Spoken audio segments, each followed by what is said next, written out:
बिस्मिल्लाहिर्रहमानिर्रहीम, अस्सलाम वालेकुम, गुड मॉर्निंग, वेलकम टू सुबह की सोच। और सुबह की सोच के साथ मैं हूं नम्रता तारिक। सुबह की सोच के साथ मैं हूं हसन लियाकत। हम आपको कहते हैं खुशामदीद। चाहे इस वक्त आप अपने बेड पे हों या फिर टी ले रहे हों, ब्रेकफास्ट ले रहे हों, ऑफिस में हों, दफातर में हों, जिम्स में हों, जहां पे भी हों, आप हमारे साथ जुड़े रहिएगा क्योंकि हमारे साथ बहुत अच्छे अच्छे गेस्ट आज मौजूद होंगे जो कि आपकी मॉर्निंग को अच्छा बना देंगे। बिल्कुल ऐसे ही। और फिर बहुत अच्छी स्टोरीज भी हैं हमारे पास और बहुत तशवीशनाक स्टोरीज भी हैं एज यूजुअल। पाकिस्तानी डायनेमिक्स में या पाकिस्तानी पॉलिटिक्स में खासतौर पर अगर बात की जाए तो अच्छी खबरें कुछ कम ही सामने आती हैं। बहरहाल एक अच्छी खबर भी है IMF से मुतालिक, वो भी प्रोग्राम में आगे जाके बताएंगे कि हम लोग फाइनली उस स्टेज पे पहुंच के जहां पे हमें ये कहना पड़े अल्हम्दुलिल्लाह कर्जा मिल गया, अल्हम्दुलिल्लाह कर्जा मिल गया। पाकिस्तान कहीं नहीं जा रहा। अगले 3 साल के लिए 7.5 अरब डॉलर मिल जाएंगे। फिर वो 7 अरब डॉलर एक तरफ से मिलेंगे तो हम दूसरों को भी बताएंगे देखिए IMF दे सकते हो तो आप क्यों नहीं दे सकते। इन्वेस्टर्स भी लेके तो दे दें। लेकिन फिर इन दी एंड ये है तो कर्ज ही, मतलब मेरी इस पे थोड़ी मुख्तलिफ राय है, वो राय है इसलिए फिर शेयर नहीं करते। नहीं आपको याद है हमने खादिम रिजवी साहब याद है ना, क्या मिसाइल मार देंगे, लेकिन 2-3 दिन पहले हमने जो खबर की थी कि जो इंसान अभी पाकिस्तान में अगर कोई बच्चा पैदा होता है तो वो पैदा होते साथ ही 3 लाख रुपए का मकरूज होता है। एग्जैक्टली। अभी सोचे वो कर्जा बढ़ता जा रहा है तो मेरे ख्याल में अल्लाह ना करे कि हमारा कर्जा भी बढ़े। खैर कुछ शॉर्ट स्टोरीज है जी आपके साथ, वो पहले शेयर करते हैं। गुजरावाला में एक ATM बूथ पर 2 बहादुर ख्वातीन ने, इस बूथ पर जो है वो 2 ख्वातीन थी, उन्होंने एक डकैत के खिलाफ कामयाबी से दिफा किया। और जब वो नकद रकम निकाल रही थी तो डकैत वहां पे अंदर दाखिल हुआ, पैसे मांगे। ख्वातीन ने पहले तो जो है वो पहले उसकी बात मान ली, लेकिन जब वो जारयाना हुआ तो उन्होंने मुकाबला करने का फैसला किया। अब ये उनकी बहादुरी कहिएगा आप कि डकैत को भागने पर उन्होंने मजबूर कर दिया, इन औरतों की बहादुरी ने। लेकिन सिक्योरिटी फुटेज से ये भी वाज़ेह नहीं होता कि आया कि वो पकड़ा गया है या फरार हो गया है। बहरहाल ये जो ख्वातीन है इनके हौसले की ये काबिल सताइश हौसला है, एक मिसाली जज्बा और वो हिम्मत नजर आई बहादुरी की, तो वो एटलीस्ट क्रेडिट करना बनता है यहाँ पे। बेशक क्योंकि खवातीन के हवाले से हमेशा ये कहा जाता है कि थोड़ा सा शायद बैकफुट पे चली जाती हैं, डर जाती हैं, लेकिन इन खवातीन ने तो हिम्मत दिखाई है। अच्छा, पहले इन्होंने मजामत नहीं की, पहले इन्होंने जब वो आ रहा था, इजी आ रहा था, तो इन्होंने अपने वॉलेट्स वगैरह भी दे दिए, ATM भी दे दिया, उसको शायद पिन भी बता दी हो। लेकिन जब फुटेज हमने देखी कि जब उसने थोड़ी सी मजामत करने की कोशिश की ना तो ये खड़ी हो गई। ये भी शायद अपना टाइम ले रही थी कि उसको, ताकि फील ना हो कि हम इसके लिए अटैकर्स बन सकती हैं, हम इस पे अटैक करेंगे। जब वो उसको ट्रस्ट हो गया तो उन्होंने फिर उस टाइम अटैक किया। वो कहते हैं ना कि आपको तभी अटैक करना चाहिए जब अगला आपका दुश्मन जो है ना वो एक्सपेक्ट ना कर रहा हो। Exactly. तो इन्होंने वो वाली स्ट्रेटेजी इस्तेमाल किया। निमरा जो स्ट्रेटेजी बता रही है, स्ट्रेटेजी उनके ज़हन में थी नहीं थी वो तो अलग बात है, क्योंकि जब बंदा किसी मैदान जंग में होता है ना तो स्ट्रेटेजी जो भी होते है वो अप्लाई नहीं होते। वैसे आपके साथ कभी ये वाकया पेश आया? अल्लाह ना करे, लेकिन नहीं आया, लेकिन ये आपके लिए एग्जाम्पल है। अगर पेश आया ना तो इस तरह करना है आपने, स्टार्ट में हल्के हल्के से ले लेके एकदम। अक्सर लोग हवास बाख्ता हो जाते हैं, लेकिन ये हवास बाख्ता नहीं हुई। इन्होंने अपने हवास पर काबू रखा, जो कि उनकी फिर जीत के लिए एक अच्छा वो हुआ, कदम साबित हुआ। अक्सर लोग बहुत डर जाते हैं, अल्लाह ना करे कभी किसी के साथ ऐसा वाकया पेश आए। खैर मजीद क्या खबरें हैं जी? अब ये देखिए, वो जो चोर है वो भाग गया। हाँ, ठीक है। भागने से मुझे याद आ रहा है कि आज मैं शायद आपको बताना चाहता हूँ, आपको नहीं, वो वजात नहीं ऊपर, वजात भाई, हाँ, हमारे जो बिग शो, हमारे NLE जो है हमारे प्रोग्राम के, उनको मैं आज बताऊंगा कि वजन को वजाहत साहब अपना नाम देख लीजिए, कैसे किया जा सकता है। क्योंकि चोर भागा है तो मुझे याद आ गया यार कि भागने से वजन कम होता है। लेकिन वैसे आपके नजदीक कौन कौन से ऐसे तरीके हैं जो वजन कम कर सकते हैं? रनिंग सबसे पहले, उसके अलावा आप एक्सरसाइजेस कर सकते हैं मुख्तलिफ तरह की। आपको डाइट का बहुत ख्याल रखना चाहिए। हेल्थी डाइट जब आप लेना शुरू कर देंगे तो आपका वजन कम होना शुरू हो जाएगा। एक चीज आप मिस कर रही हैं, वो मैं आपको बताता हूँ। वजन कम करने के लिए बैलेंस डाइट के साथ साथ एक्सरसाइज करना बहुत जरूरी है। ये तो मैंने बताया, ठीक है, ये तो आपने बता दिया। लेकिन एक्सरसाइज और वॉक करने के अलावा और बेहतर ऑप्शंस क्या हैं? तो इस हवाले से एक तहकीक हुई, वजन कम करने वालों के लिए वॉक से ज्यादा बेहतर सीढ़ियां चढ़ना है। इंसान की वजाहत के लिए लिफ्ट बंद कर दो, वैसे भी बंद है। इंसान की फिजिकल एक्टिविटी पर रिसर्च करने वाले डॉक्टर अल्बर्टो ने ये तहकीक की है कि उनके मुताबिक हमवार ज़मीन पर वॉक करने के मुकाबले में अगर आप सीढ़ियाँ चढ़ते हैं तो आप 20 गुना ज़्यादा वज़न कम कर सकते हैं, 20 गुना ज़्यादा आपकी कैलोरीज कम हो सकती हैं। और माहिरीन के मुताबिक सीढ़ियाँ चढ़ना दिल की सेहत के लिए भी बहुत ही मुफीद है। लेकिन जो लोग इस्लामाबाद में रहते हैं उनको सीढ़ियाँ चढ़ने की कोई ज़रूरत नहीं है। इस्लामाबाद में बहुत सारे ऐसे हाइकिंग ट्रेल्स हैं, मैंने कल किया बाय द वे। अच्छा, माशाल्लाह से, मतलब आपकी 20% ज़्यादा कैलोरीज कम हुई हैं। और आप इस्लामाबाद में जाइए, डिफिकल्ट हाइकिंग ट्रेल्स भी हैं, फाइव लाइन्स भी हैं, 3 में भी आप जा सकते हैं, 5 में भी आप जा सकते हैं, और 2 मैंने बड़ा नया मतलब किस्म 2 की का बात करूँ, explore 5 की किया बात करूँ, hiking 3 track, की करूँ, लेकिन आपका तो पाँव खराब था, आप किस तरह ट्रेल पर चली? वो गलती की ना, अब आप वालदा देख रही है मेरी, इस टाइम आपका बताना जरूरी नहीं था। मुझे लगता है कि आप सैर कर रही हैं। नहीं आपने सैर की एक जगह से दूसरी जगह तक। देखिए हाइकिंग भी सैर ही होती है, और अभी बिल्कुल जरूरी नहीं था। मेरी वालदा इस वक्त देख रही होंगी, और जब मैं घर जाके अगर खुदा ना खास्ता मैंने कहा मेरे पाँव में दर्द है, तो शील आस्क मी अच्छा तो ठीक है, हाइकिंग करने के लिए तो ठीक था। इसको पकड़िए, इसको बताइए कि जब तक आपका पाँव नहीं, इसीलिए मुझे दोबारा से करनी, क्योंकि जब इसका पाँव ठीक नहीं होगा ना, 2 दिन बाद ये कहेगी पाँव में बहुत ज्यादा पेन है, आज प्रणाम नहीं करूंगी, तो फिर हमें परेशानी होगी। ऐसे मैंने जब हमें परेशानी होगी तो हम आपको फोन करेंगे। चले जी, मैंने ऐसे पहले नहीं किया, इसलिए बाद में भी नहीं करूंगी। कराची की सिक्योरिटी को बेहतर बनाने के लिए, इसको बनाने के लिए बेहतर स्मार्ट सेफ सिटी प्रोजेक्ट की शुरुआत हो गई है जी, जिसके तहत वजीर आला ने 5.5 अरब रुपए का हसनैन ये मुआहिदा मंजूर हुआ है। इस प्रोजेक्ट के तहत रेड जोन और एयरपोर्ट को जो है वो एयरपोर्ट के अलावा, हाँ जी, ऊपर भी 1300 सीसीटीवी कैमरास मेरे ख्याल में इसका ये नेटवर्क जो है ये लगाया जाएगा, जो कि चेहरे की शनाख्त कर सकेगा, फिर उसके अलावा नंबर प्लेट की शनाख्त हो पाएगी। इस प्रोजेक्ट का जो मकसद है वो कराची में बढ़ती हुई, एक तो आबादी बहुत ज्यादा बढ़ी है, फिर उसके अलावा क्राइम रेट अगर देखा जाए कराची का स्टैंड आपको पता है, आए रोज एक दिन में लिटरली हम लोगों का न्यूज डिपार्टमेंट कवर कर रहा होता है, यहाँ पे ये डकैत ने ये कर दिया वो कर दिया। तो ये जो क्राइम रेट है उसकी रोकथाम के लिए जदीद टेक्नोलॉजी का इस्तेमाल किया जाएगा, और बल्कि इस्तेमाल किया गया है। तो ये एक अच्छा प्रोजेक्ट है। इससे पहले भी इस तरह के बहुत सारे प्रोजेक्ट्स इंट्रोड्यूस कराए गए और उन पे अमल दरामद भी हुआ, लेकिन वो उतने एफिशिएंट नहीं रहे जितना उनको होना चाहिए। तो आई होप सो कि this is a big step forward, और ये हमारे लिए बेहतर साबित होगा, खासतौर पर कराची के लिए। इसमें 5 से 6 अरब रुपए लगा रही है सिंध गवर्नमेंट, और बड़ी देर की मेरी बात आती है। ये प्रोजेक्ट मेरे ख्याल पंजाब में 2010-12 में स्टार्ट हुआ था, लाहौर सारे में से कैमरास लगे हुए हैं, इस्लामाबाद में भी लगे हुए हैं, लेकिन कराची में एक प्रॉब्लम है। कराची में अगर आपने 5 अरब रुपया लगा दिया है सेफ सिटी कैमरास पे, तो उन कैमरास की भी हिफाजत करनी पड़ेगी आपको। होता ही है कि वहाँ पे कैमरास लगते हैं, वहाँ पे बहुत सारी चीजें लगती है, लेकिन दूसरे दिन देखते हैं तो कैमरास गायब होते हैं, और फिर इन्वेस्टिगेशन करने में पता चलता है कि आपके डिपार्टमेंट के कुछ लोग थे जो कि चोरों के साथ मिले हुए थे। मैं एक जुमला बोलना नहीं चाहता, वो टीवी वाला जुमला नहीं है, तो वो इन कैमरास की भी आपको हिफाजत करनी पड़ेगी। बहरहाल कराची वालों के लिए अच्छी खबर है। अच्छा, आगे बढ़ते हैं, और आगे मेरे पास एक और अच्छी खबर है। पाकिस्तानी एक मूवी है, दस्तावेजाती फिल्म है, सॉन्ग्स ऑफ द सूफी। इसको 15वीं Chicago South Asian film festival में बेहतरीन दस्तावेजी फिल्म करार दे दिया गया, और इसमें इसको जो अवार्ड मिला है उसको ऑडियंस चॉइस अवार्ड कहते हैं। और ये एजाज ना सिर्फ फिल्म की शानदार कहानी को सराहता है, बल्कि सूफी सकाफत की खूबसूरती और रूहानियत को भी उजागर करता है। इस कामयाबी ने पाकिस्तानी सिनेमा की नुमायां हैसियत को मजीद तकवीत दी, और आलमी सतह पर सूफियाना मौसीकी के पैगाम को फैलाने में मदद की है। उम्मीद करते हैं कि ये जो इसको अवार्ड मिला है, इससे हमारे जो फिल्म साज हैं वो भी इंस्पिरेशन लेंगे और कुछ ऐसी मूवीज बनाएंगे जिस तरह हमारे पड़ोस में बनती है, क्योंकि हमारे यहाँ उस तरह की मूवीज बिल्कुल नहीं बनती। रिवाइवल है बहरहाल पाकिस्तानी फिल्म इंडस्ट्री का भी, लेकिन ये अच्छी खबर है कि अगर हमारी कोई डॉक्यूमेंट्री, कोई शॉर्ट फिल्म इस लेवल पे जाके अगर अवार्ड्स जीतने की सलाहियत रखती है, तो इसका मतलब है कि हमारे फिल्म मेकर्स बहुत अच्छा काम कर रहे हैं। सूफी म्यूजिक वैसे आप भी पसंद करती हैं? हाँ, सूफी म्यूजिक मतलब बहुत सूथिंग होता है, बहुत सुकून देता है आपको। बहुत सारे लोग जो सूफीज़म में यकीन रखते हैं या सूफीज़म को फॉलो करते हैं, उनके लिए तो ये फिल्म मेरे ख्याल में बहुत ही शानदार है, आपको जरूर देखनी चाहिए। चलें जी, सॉन्ग्स ऑफ द सूफी अगर आपने नहीं देखी तो आप भी जरूर देख लें। हमने नहीं देखी अभी, हम भी देखेंगे। खैर, यूरोप के नौजवानों में सोशल मीडिया के इस्तेमाल में तेज़ी से इजाफा हो रहा है, जो उनकी जहनी सेहत के लिए ख़तरा बन रहा है। और ये सिर्फ वैसे यूरोप में नहीं है, पाकिस्तान में या दीगर कॉन्टिनेंट्स में आप देखें तो ये थ्रू आउट द वर्ल्ड ही ऐसे ही है। बहरहाल यूरोप की यहाँ पे जो एक बात कर रही हूँ मैं, कि वर्ल्ड हेल्थ ऑर्गेनाइजेशन रिपोर्ट के मुताबिक 11% नौजवान, खासतौर पर लड़कियों में ये शरह 13% तक पहुँच गई है। अब एक तहकीक ये भी हुई, और उस तहकीक में ये बताया गया कि रोज़ाना 1/3 नौजवान ऑनलाइन गेम्स खेलते हैं, जिनमें से 22% कम से कम जो होती हैं वो 4 घंटे खेलते हैं।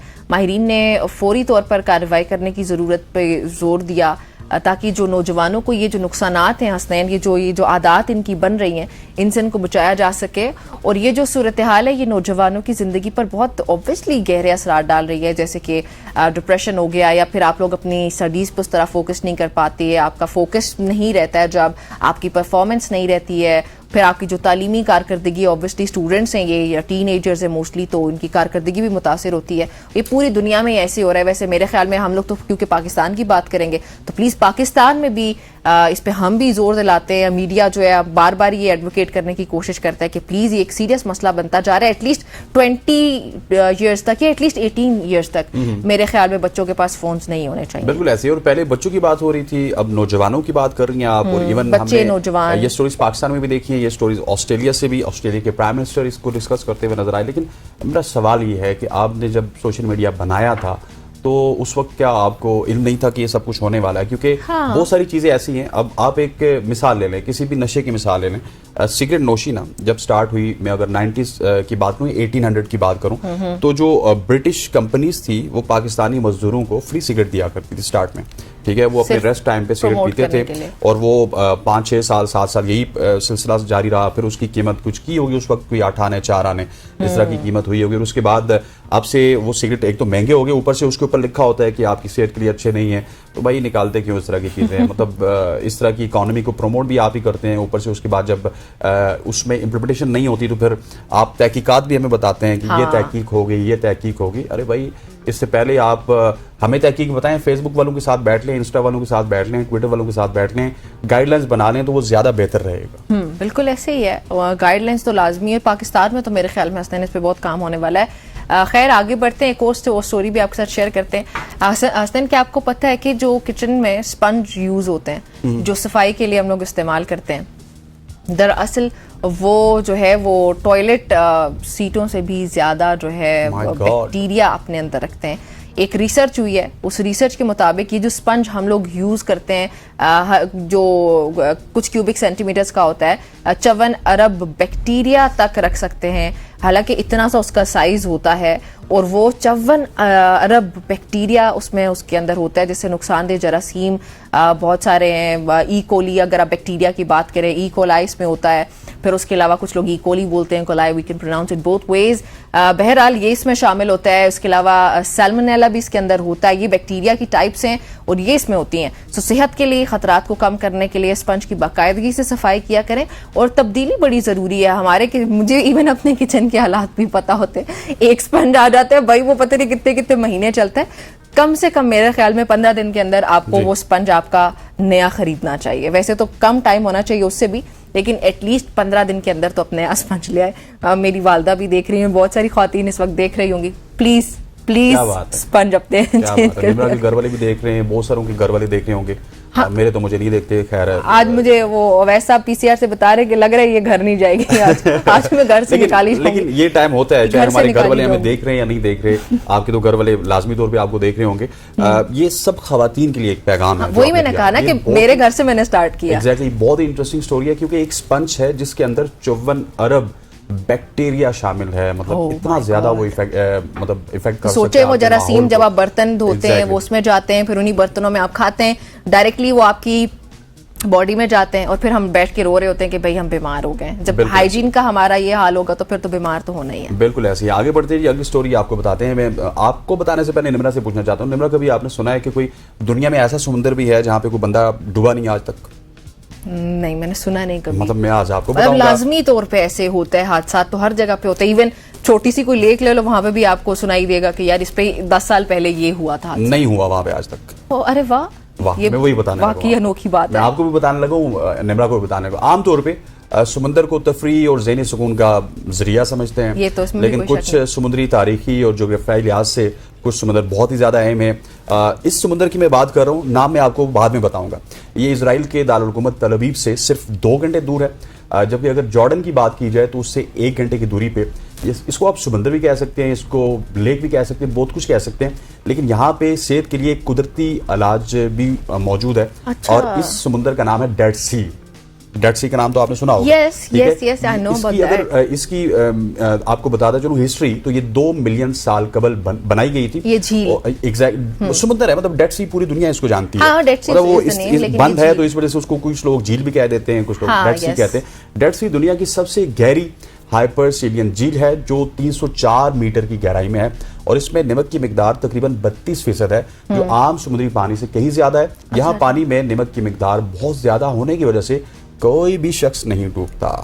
Wow, that was amazing. ये सच में बहुत ज्यादा गहराई है, लेकिन कोई भी शख्स यहाँ पर गहराई ज्यादा है, लेकिन वो नमक की मिकदार ज्यादा होने की वजह से वहां पे कोई शख्स और एक और इसका फायदा है, लेट्स सपोज अगर आपको कोई जिल्द की बीमारी है, कोई स्किन की बीमारी है, हाँ, तो आप इस समुद्र में एक दफा जाके डुबकी लगाइए, वापस आइए, वो जिल्द की बीमारी दूर हो इसके अंदर कुछ ना कुछ तो लाजमी हाँ। होगा। जैसे उसने बताया ना कि इसको कंसिडर किया जाता है इस रिपोर्ट में जो रिसर्च हुई है उसमें, कि बहुत सारे बीमारियों के इलाज के तौर पे भी इसके पानी को इस्तेमाल किया जाता है। तो उसमें कुछ ना कुछ तो अवामिल शामिल होंगे यकीनी तौर पे। अच्छा, आपको पता है हसनैन कि सेब आमतौर पे मैंने अभी भी सुबह भी खाया है सेब। अमूमन आपको पता है कितने ही रंग का होता है? अच्छा, ये मुझे आप बताएं, ये आपने कल से क्या स्टार्ट किया हुआ है? कभी अंडे की जर्दी आप कहती हैं वो सफेद होती है, आज मुझे लगता है आप सबको बताएंगी कि सेब अमूमन लाल होते हैं, उसका कोई और कलर आप बता देंगे। स्पॉइलर दे दिया, पहले स्पॉइलर नहीं देना। नहीं, मुझे लगता है कि आपने जब लाल बोला तो आप कुछ ऐसा ही बोलेंगे, मुझे पता नहीं आप क्या बोलेंगे, लेकिन मुझे लगता यही है। मैं यही आजकल आप ऐसी स्टोरीज पे फोकस करती हैं, अच्छी बात है, हैरान कर देती हैं, हैरान कुन स्टोरीज शेयर करें ना, हमारा ये सेगमेंट ही यही है। कुछ हैरान कुन है, कुछ वैसा आप कह रहे हैं लड़ाई कर, एक्साइटिंग लड़ाई, सही बात है वैसा। Thank you. लेकिन हसनैन मुझे बताएं, आपके हिसाब से सेब कितने रंग का हो सकते हैं? मतलब कोई लाल कलर का होगा, कोई थोड़ा सफेद हो जाएगा, इस तरह का ही हो सकता है ना। और क्या, हमारी टीम ने भी स्पॉइलर दे दिया ना, पहले से उसके विजुअल्स चला दिए ना। सेब अमूमन लाल रंग के होते हैं, हरे रंग के होते हैं, पीले रंग के भी देखे, लेकिन हाल ही में सोशल मीडिया पर वायरल हुए जी जामुनी रंग के ये सेब, और इनकी ये तस्वीर है जिस वक्त हमने आपको काफी देर पहले से दिखा दी। मुझे लगा थोड़ा सस्पेंस क्रिएट करूं, बट कामयाब नहीं हो पाई। खैर, इंस्टाग्राम पे ये पर्पल कलर के सेब, जो आपको सेब्स कहने लगी थी मैं, एप्पल्स आपको दिखाई दिए, ये पिक्चर्स शेयर हुई हैं, और ये तस्वीर, हाँ नहीं, एप्पल्स, सेब्स शेयर करते हुए लिखा गया, ये जो पिक्चर्स शेयर हुई उन पे लिखा गया कैप्शन कि ये जामुनी रंग के सेब कनाडा के सूबे में सख्त सर्द माहौल में उगते हैं, और इनका जो जायका है वो चीनी और केले जैसा होता है, इनका जायका भी थोड़ा मुख्तलिफ है। तो इन सेबों को कैनेडियन सेब भी कहा जाता है। I so badly want to at least see these because I love purple colour, मुझे बहुत पसंद है पर्पल कलर। एग्जैक्टली, और ये स्कैचुआन का इलाका है, ये स्कैचुआन की स्टेट है, वहाँ पे एक सिटी है जहाँ पे बनते हैं, और ये सर्द मौसम की वजह से इस तरह के सेब रंग इस तरह का हो जाता है, लग रहे हैं ना। एग्जैक्टली। और कनाडा में ना आपको पता भी है कि कुछ ऐसे इलाके हैं जहाँ पे 8-9 महीने तक जो आपका टेम्परेचर है वो -50 भी जाता है। तो इस तरह का टेम्परेचर पाकिस्तान में नहीं होगा। अगर आपने ये सेब खाने तो आपको कनाडा से मंगवाने पड़ेंगे। कोई भी कनाडा से आए तो उसको कहें यार कि ये सेब आपके लिए ले आए। तीन औजात यहाँ पर हमारी जो शॉर्ट स्टोरीज हैं उनका वक्त खत्म हुआ जाता है, वक्त हुआ चाहता है एक शॉर्ट सी कमर्शियल ब्रेक का। ब्रेक लेते हैं, वापस आते हैं, स्टे विद अस।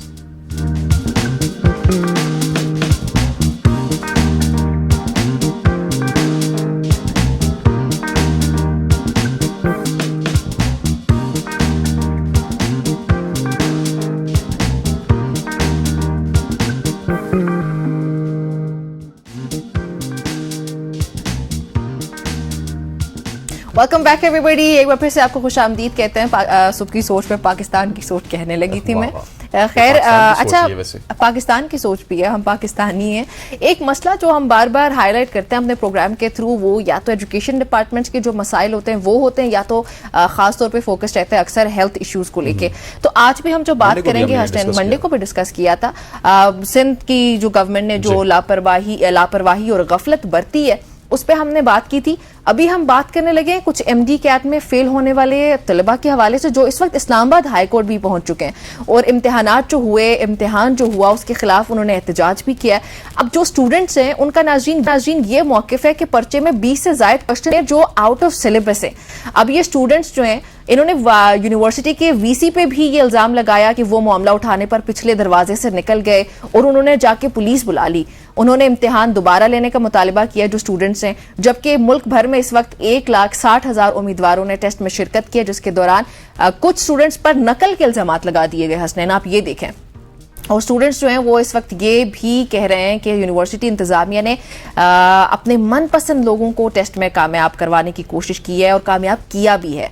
अब इस पे कितनी सदाकत है ये स्टूडेंट से खुद ही हम जानने की कोशिश करेंगे अभी सेगमेंट में। बिल्कुल ऐसी है, और ये बड़ा अनफॉर्चुनेट मामला है। हम चाहते हैं कि हमारे प्लेटफॉर्म से ये कोई भी हुकूमती शख्स सुन रहा है या फिर रिलेटिव शख्स सुन रहा है तो इस मसले को हल किया जाए। हमारे साथ स्टूडेंट मौजूद हैं, हानिया इनका नाम है। हानिया, सबसे पहले आपको खुशामदीद कहते हैं। उसके साथ साथ हमारे रिपोर्टर मौजूद हैं नदीम चौधरी साहब, जो सब आपको भी खुशामदीद कहते हैं। सबसे पहले हानिया, मैं आपकी तरफ आऊँगा, क्या वजह है? ठीक है, आपकी बात हम फॉर इंस्टेंट मान लेते हैं कि 20 आपके सवालात ऐसे आए जो आपके निसाब में शामिल नहीं थे, ये क्यों आए, क्या वजूहत आपको लगती हैं, और क्यों आप हाई कोर्ट गई? जी, first of all thank you so much for having me. और मेरे लिए बहुत ही ये ऑनर की बात है कि हमारी फाइनली हम बच्चों की आवाज़ जो है वो सुनी जा रही है, क्योंकि हमेशा इस मसले को दबाया गया एक छोटा मसला समझ के, हालांकि this is a very complicated issue कि जिससे लिंक हो रही हैं सब चीज़ें। अब जो बिगेस्ट इशू है वो ये है कि हमें क्वेश्चन पेपर नहीं दिया जाता, जिसकी वजह से आई बिलीव कि ये सारी कड़ियों से कड़ियाँ मिल मिल के आउट ऑफ सिलेबस क्वेश्चंस भी आ रहे हैं, कीज़ भी ख़राब हो रही हैं, डिफरेंट कोड्स होते हैं हमारे, उन कोड्स में क्वेश्चंस एटलीस्ट जो सेम कोड के क्वेश्चंस होते हैं वो सेम होनी चाहिए, उनमें भी शफलिंग हो रही है और की सिर्फ फेक है, जिसकी वजह से बहुत बहुत प्रॉब्लम्स हो रही हैं। लेकिन मेन इशू ये है कि क्वेश्चन पेपर नहीं दिया जाता। ठीक, ओके, तो आप अकेली नहीं है, ऑब्वियसली आपके साथ पूरी स्टूडेंट्स का ग्रुप होगा। आप लोग कितने लोग हैं जिस वक्त इस्लामाबाद हाई कोर्ट पहुंचे? आज आप लोगों की फर्स्ट हियरिंग भी है। जी, हमारी फर्स्ट हियरिंग में देखिए हमने हायर अथॉरिटीज़ से कंसल्ट किया, हमें कहीं से जवाब नहीं मिला। हम पीएमडीसी के पास गए, उन्होंने कहा कि जो सजाम्बू यूनिवर्सिटी है, शहीद जुल्फ़िकार मेडिकल यूनिवर्सिटी, आप उसके पास जाएं। लेकिन जब हम उनके पास गए तो हमें ये पता चला कि इन दोनों का काम ही नहीं है। ये जो पेपर है वो बनाया है हायर एजुकेशन कमीशन ने, जिनको पता ही नहीं था कि हमारा सिलेबस क्या है, जिसकी वजह से आउट ऑफ कोर्स क्वेश्चंस भी आए। फिर हम थक हार के हाई कोर्ट में गए कि भाई अब हम इसको लीगली डील करते हैं, जिसकी वजह से अल्हम्दुलिल्लाह आज हमारी हियरिंग भी है। और मेरे साथ जो, अगर आप मुतासिरा स्टूडेंट्स की बात करें तो न्यूज़ में और यूट्यूबर्स वगैरह तो ये कह रहे हैं कि 24,000 में से ओनली 3,000 स्टूडेंट्स अफेक्टेड हैं। हालांकि ये बहुत मेरे मुताबिक एक गलत रेशो है, क्योंकि हमारा जो सजाम्बू यूनिवर्सिटी का जितने भी बच्चे देते हैं वो कुवैत में भी उनका सेंटर बनता है, सऊदीया में भी बनता है और कतर में भी बनता है। इसके अलावा जो आज़ाद कश्मीर है उसके बच्चे भी ये देते हैं। तो ये कुल मिला के अगर हम जीबी के बच्चों को भी देखें तो कुछ बच्चे ऑब्वियसली अपने पेपर्स दे के तो अपने अपने शहरों में जा चुके हैं। तो अगर देखा जाए तो ये मोर देन 10,000 बच्चे, अप्रोक्सीमेटली 18,000 बच्चे जो हैं they are affected by this. लेकिन आप अगर 3,000 की भी बात करें तो 3,000 एक बहुत बड़ा फिगर है। तो ये सब आपसे मैं सवाल करूंगा, आप बड़े इन्वेस्टिगेटिव जर्नलिस्ट भी हैं, आपको क्या कुछ रीज़न लगती हैं जब आपने इस मामले को डिग आउट करने की कोशिश की? यकीनी तौर पे यूनिवर्सिटी इंतजामिया के पास भी आप गए होंगे, एचएससी के पास भी गए होंगे, क्या वजह है, वो उनका मौक़िफ़ फिलहाल क्या है? क्योंकि कोर्ट में आगे तो वो सारे एक्सपोज हो जाएंगे। लेकिन जो इस वक्त पीएमडीसी का एक्ट है वो ये कहता है कि पीएमडीसी ने ये इम्तिहान खुद कंडक्ट करना है। और फी बच्चा 8,000 रुपया फीस वसूल की गई है जो पीएमडीसी ने वसूल की है। और इस वक्त अब अप्रॉक्सीमेटली अगर निकालेंगे 1 अरब 30 करोड़ से ज्यादा की रकम इकट्ठी हुई है। अच्छा, उसके बाद ये हुआ कि ये इन्होंने तमाम यूनिवर्सिटीज को, जैम्बू में इधर दे दिया, उधर यूएचएस को दे दिया, सिंध यूनिवर्सिटी को दे दिया, हर सूबे की अलग यूनिवर्सिटी है जिसको इन्होंने पैसे दे दिए, उसको सबलेट कर दिया। असल पैसा पीएमडीसी ने ले लिया, वहां से कट आउट करके कुछ पैसे उनको दिए। अब जैम्बू का मसला ये बना कि ये पिछले इम्तिहान में फेल हो चुके थे, पिछले इम्तिहान में यही मसाइल पैदा हुए थे, इन्होंने टेस्ट उठा के सबलेट कर दिया एचईसी को। एचईसी वो इदारा है जिसका अपना कोई आज तक एक्सपीरियंस ही नहीं पेपर लेने का। उसको जब ये पेपर दे दिया गया तो ये मसाइल तो पैदा होने थे। एचईसी के आज तक कभी कोई पेपर कंडक्ट नहीं किया, जिसकी वजह से ये मसाइल पैदा हुए। और दूसरी जानब जब हम जैम्बू के वाइस चांसलर की तरफ आते हैं तो उनसे भी रब्ता किया गया, उन्होंने किसी किस्म का कोई जवाब नहीं दिया। और उन पर भी ये इल्जामात लगाए गए हैं कि उन्होंने अपनी बेटी को भी पास करवाया, अपना जो उनका दामाद है उसको भी भर्ती किया, बेटी को भी भर्ती किया। और वहां पर जो सेक्रेटरी के डिप्टी कंट्रोलर हैं उनके पास तमाम इख्तियारात हैं। और वो भी इतला है कि दुबई में इम्तिहान की निगरानी करने गए हुए हैं। इम्तिहान दिया एचईसी ने और वो निगरानी करने दुबई में गए हुए हैं, जो डिप्टी कंट्रोलर हैं। तो ये चीजें जो है ना ये बड़ी फिशी हैं और इनको मजीद डिग आउट करने की जरूरत है। जो इदारे मौजूद हैं वो उसको जरूर इसका फोरेंसिक ऑडिट करें कि जो पैसा आया, जो भर्ती हुए, जो पेपर दिया जा रहा है, इसके पीछे कौन है। और जो पिछले टेस्ट हुए, सेकंड ईयर के, थर्ड ईयर के जो जैम्बू के टेस्ट हुए, उसमें भी इतलात हैं कि पैसे लेकर बच्चों को पास किया गया है। Oh my God. और हानिया, आप ये भी बताएं कि जो यूनिवर्सिटी इंतजामिया से मुतालिक आप लोगों की कुछ शिकायतें हैं कि अपने मनपसंद जो स्टूडेंट्स हैं उनको वो पास कर रहे हैं और इसी वजह से आप लोगों को ज्यादा मसाइल का सामना करना पड़ा है क्योंकि मेरिट नहीं रहा है। तो जो आप लोगों ने हाई कोर्ट में दरख्वास्त दायर की है, ऑब्वियसली आप लोगों ने इस चीज को भी मेंशन किया होगा। Yes, exactly. Why do you think it is happening? अपने मनपसंद लोग, वाकई लगता है आप लोगों को ऐसे हो रहा है? यस, क्योंकि हमारे नज़रों के सामने ये सब हुआ है। हम लोग बैठे होते थे लाइक इम्तिहान में, and there were some people who came from outside. हालांकि किसी को भी, इवन अगर आप मैट्रिक के बच्चों को भी देखें तो ना आपको वॉशरूम जाने की इजाजत होती है, ना आपको किसी आउटसाइडर से बात करने की इजाजत। So you are not permitted to do so. अब कुछ बच्चों के साथ लीनियंसी हो रही थी and we were able to see that right in front of our eyes. दूसरी बात ये कि हमारा जो मेरिट है ना वो यूएचएस के साथ बनता है। यूएचएस मींस के जो पंजाब की जो हमारा एमडी कैट होता है, तो अब उनका जो पेपर था that is uploaded on the website, you can see कि उनका जो डिफिकल्टी लेवल है और हमारा, अब ऑब्वियसली इन्होंने क्वेश्चन पेपर ही नहीं अपलोड किया, यही तो बात है कि वो लोग इसके पीछे छुप रहे हैं एक तरह से। तो अगर आप उनका डिफिकल्टी लेवल देखें और हमारा डिफिकल्टी लेवल देखें तो उनका, अगर हम पढ़े बगैर भी बच्चे दें, क्योंकि हमारे साथ ज़्यादातर रिपीटर बच्चे हैं कि जो लास्ट टाइम भी सेज़ाम्बू यूनिवर्सिटी से इस तरह से हो गए कट ऑफ और इस दफ़ा भी, तो हम दोनों का जो डिफिकल्टी लेवल की वजह से जो मेरिट बना है हमारा इतना लो हो चुका है कि अब हम एमबीबीएस तो क्या बीडीएस के भी दरवाजे हमारे लिए अगले 3 साल तक बंद हो चुके हैं। अच्छा, पिछले साल का आपने जिक्र किया, उस वक्त आप कोर्ट गई या नहीं गई, और क्या कुछ धमकियां भी आपको मिलती हैं कि आप कोर्ट जाएंगे तो ये हो जाएगा, ये हो जाएगा, आपकी एजुकेशन को हम साइडलाइन पे कर देंगे? देखिए मैं पर्सनली तो नहीं गई, लेकिन मेरे कुछ फेलोज थे, क्योंकि लास्ट टाइम हमें यही था कि चलो शायद हमारी तैयारी नहीं होगी तो हम लोग थोड़ा रुक जाते हैं, लेकिन मेरे कुछ फेलोज थे कि जो गए थे and they surely were threatened के अगर आप ऐसे करोगे तो फिर समझ लो कि फिर आपके साथ क्या होगा, लेकिन फिर भी उनको इंसाफ नहीं मिला था। लेकिन आई एम श्योर कि इस दफ़ा हमारे साथ बहुत बहुत ज़्यादा बच्चे हैं। कल प्रोटेस्ट भी हुआ, परसों भी प्रोटेस्ट हुआ हाई कोर्ट के सामने, अभी भी हम सब खड़े हुए हैं वहाँ पे कि भाई हमारी हियरिंग होगी और हम लोग इंशाल्लाह रिकंडक्शन के लिए प्रोटेस्ट कर रहे हैं। कोई आप लोगों को कहीं से हुकूमती वफ्द कोई आया हो या हुकूमत की तरफ से आप लोगों को सुनने की कहीं तसल्ली हुई कि यार गवर्नमेंट सुनेगी हमें? नहीं, फिलहाल तो नहीं, फिलहाल तो नहीं, क्योंकि ब्लैक शीप को नहीं पकड़ा जाएगा। नहीं मुझे अभी तक नहीं लगा। नहीं, क्योंकि पर्सनली पूछे तो नहीं लगा। ठीक हो गया। जो साहब, आपको क्या लगता है ये मामला हाई कोर्ट पे जब टेकअप होगा, अभी तो स्टे हो गया, उसके बाद किस किस्म की जजमेंट आ सकती है, और क्या इसी तरह मामला उम्मीद है कि बच्चों को रिलीफ मिलेगा वहाँ से? अच्छा, किस किस्म का रिलीफ मिलेगा? देखिए, रिलीफ ये हो सकता है वो उनको कहें कि इसको दोबारा कंडक्ट किया जाए, और बच्चों का जो मुतालबा है कि उनका जो आंसर शीट है कम से कम अपलोड की जाए। तो अगर वो अपलोड कर दी जाती है तो बच्चों का कम से कम एक मुतालबा हल हो जाता है कि ठीक है जी, बच्चों ने जो पेपर हल किया था कम से कम उनको तसल्ली हो जाएगी कि हमने गलत किया या सही किया। लेकिन असल चीज़ फिर वहीं पे पीएमडीसी के अंदर आती है कि पीएमडीसी जो है उसने अपना किरदार अदा नहीं किया, वज़ारत कौमी सेहत ने अपना किरदार अदा नहीं किया। जिनको अपना किरदार अदा करना चाहिए था, वज़ीर-ए-आज़म के कोऑर्डिनेटर हैं डॉक्टर मुख्तार, उनको किरदार अदा करना चाहिए था, सामने आना चाहिए था कि हाँ जी बच्चों की बात हम सुनते हैं। बच्चों को हाई कोर्ट जाने से पहले उनको सुन लेना चाहिए था और पीएमडीसी को अपना किरदार अदा करना चाहिए था। डॉक्टर रिजवान ताज वहाँ पर मौजूद हैं, चूँकि वो डीन हैं पिम्स के भी, तो उनको ये चाहिए था इस मामले को हल करते, लेकिन चूंकि पीएमडीसी खुद इस सारे मामले में, करप्ट मामले में इन्वॉल्व है, एचईसी इन्वॉल्व है, एचईसी के अपने आप देख रहे हैं उनको उनकी जो डिग्री है उस हवाले से बड़े सवाल है। चेयरमैन एचईसी को भी हाई कोर्ट में दे दिया गया, तो ये सबसे बड़ा मसला। थैंक यू सो मच, आपका भी बहुत शुक्रिया। आपका भी बहुत शुक्रिया नदीम साहब, बहुत शुक्रिया by your side and good luck for this. नाज़रीन, जो स्टूडेंट्स होते हैं किसी भी मुआशरे का वो इंतहाई अहम पहलू होते हैं। आपने रिसेंटली बांग्लादेश में देखा होगा कि जब स्टूडेंट्स ने ठान ली कि जाबिराना जो एक निज़ाम था उसको ख़त्म करना है तो उन्होंने उसको ख़त्म करके ही छोड़ा। तो अपने स्टूडेंट्स को हम भी गुड लक विश करते हैं कि जो ब्लैक शीप बैठे हैं, जो इस तरह करप्शन कर रहे हैं, जो एक मेरिट का एक निज़ाम है उसको नाफिज नहीं होने दे रहे हैं मुल्क में, तो जब स्टूडेंट्स उनके खिलाफ खड़े हो चुके हैं, सो आई होप सो कि हमारे ये स्टूडेंट्स भी कामयाब होंगे। एक ब्रेक शामिल करने लगे, स्टे विद अस।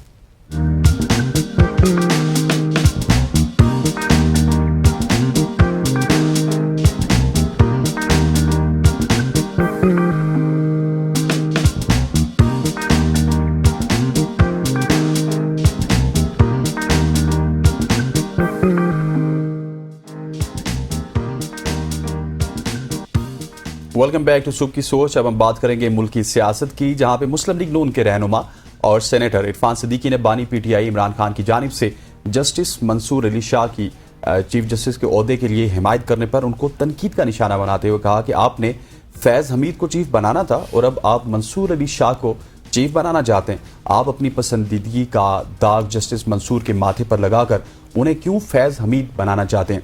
दूसरी जानिब अगर बात की जाए तो जमीयत उलमा इस्लाम के सरबराह मौलाना फजल रहमान ने कहा कि ख्वाहिश है कि आईनी तरमीम इत्तफाक राय से मंजूर हो। अवाम पाकिस्तान पार्टी के सरबराह और साबिक वज़ीर आज़म पाकिस्तान शाहिद खाकान अब्बासी ने कहा कि रात के अंधेरे में आईनी तरमीम लाना मुल्क की बदकिस्मती है। चीफ जस्टिस काजी फायज ईसा को फिलफोर अपना टाइम पूरा करके रुखसत हो जाना चाहिए।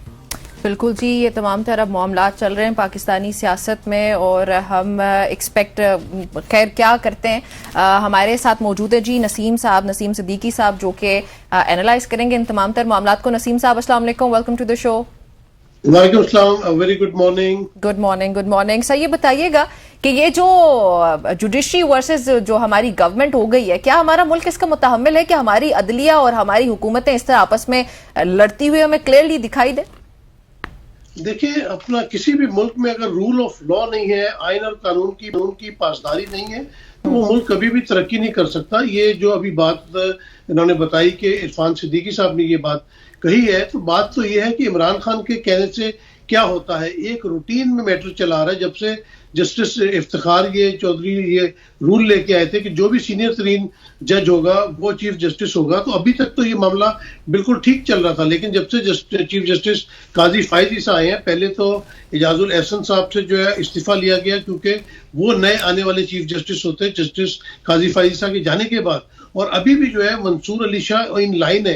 तो अगर इमरान खान साहब ने कहा, तो इमरान खान साहब ने ये तो नहीं कहा कि अलीमा खान को आप चीफ जस्टिस ऑफ पाकिस्तान बना दें या किसी और को चीफ जस्टिस बना दें। उनका तो यही कहना ना कि जो रूटीन मैटर चल रहा है, जो सुप्रीम कोर्ट का भी रूल बना हुआ है, उस हिसाब से जो नए आने वाले चीफ हैं उनको चीफ बनाया जाए। तो इसमें तो कोई ऐसी बात नहीं है। दूसरी इरफान सिद्दीकी साहब, ये वही इरफान सिद्दीकी साहब हैं जिन्होंने वोट को इज्जत दो का नारा लगवाया था और बयानिया दिया था नून लीग को। उसके बाद क्या हुआ कि अब एस्टेब्लिशमेंट के साथ मिलकर जो है वो हुकूमत कर रहे हैं। और आईनी तरामीम की जब बात आ जाती तो देखें, अगर किसी भी मुल्क में अगर आप अदालतों के फैसले नहीं मानेंगे तो फिर क्या होगा। इससे पहले हमें मिसाल मिलती है कि बादले नाख्वास्ता अगर आपके खिलाफ भी फैसला आया, तो आपने देखा कि उस साबिक वज़ीर आज़म यूसुफ रजा गिलानी साहब ने सुप्रीम कोर्ट के फैसले को मानते हुए वज़ारत उज़्मा से इस्तीफा दिया और वो घर चले गए।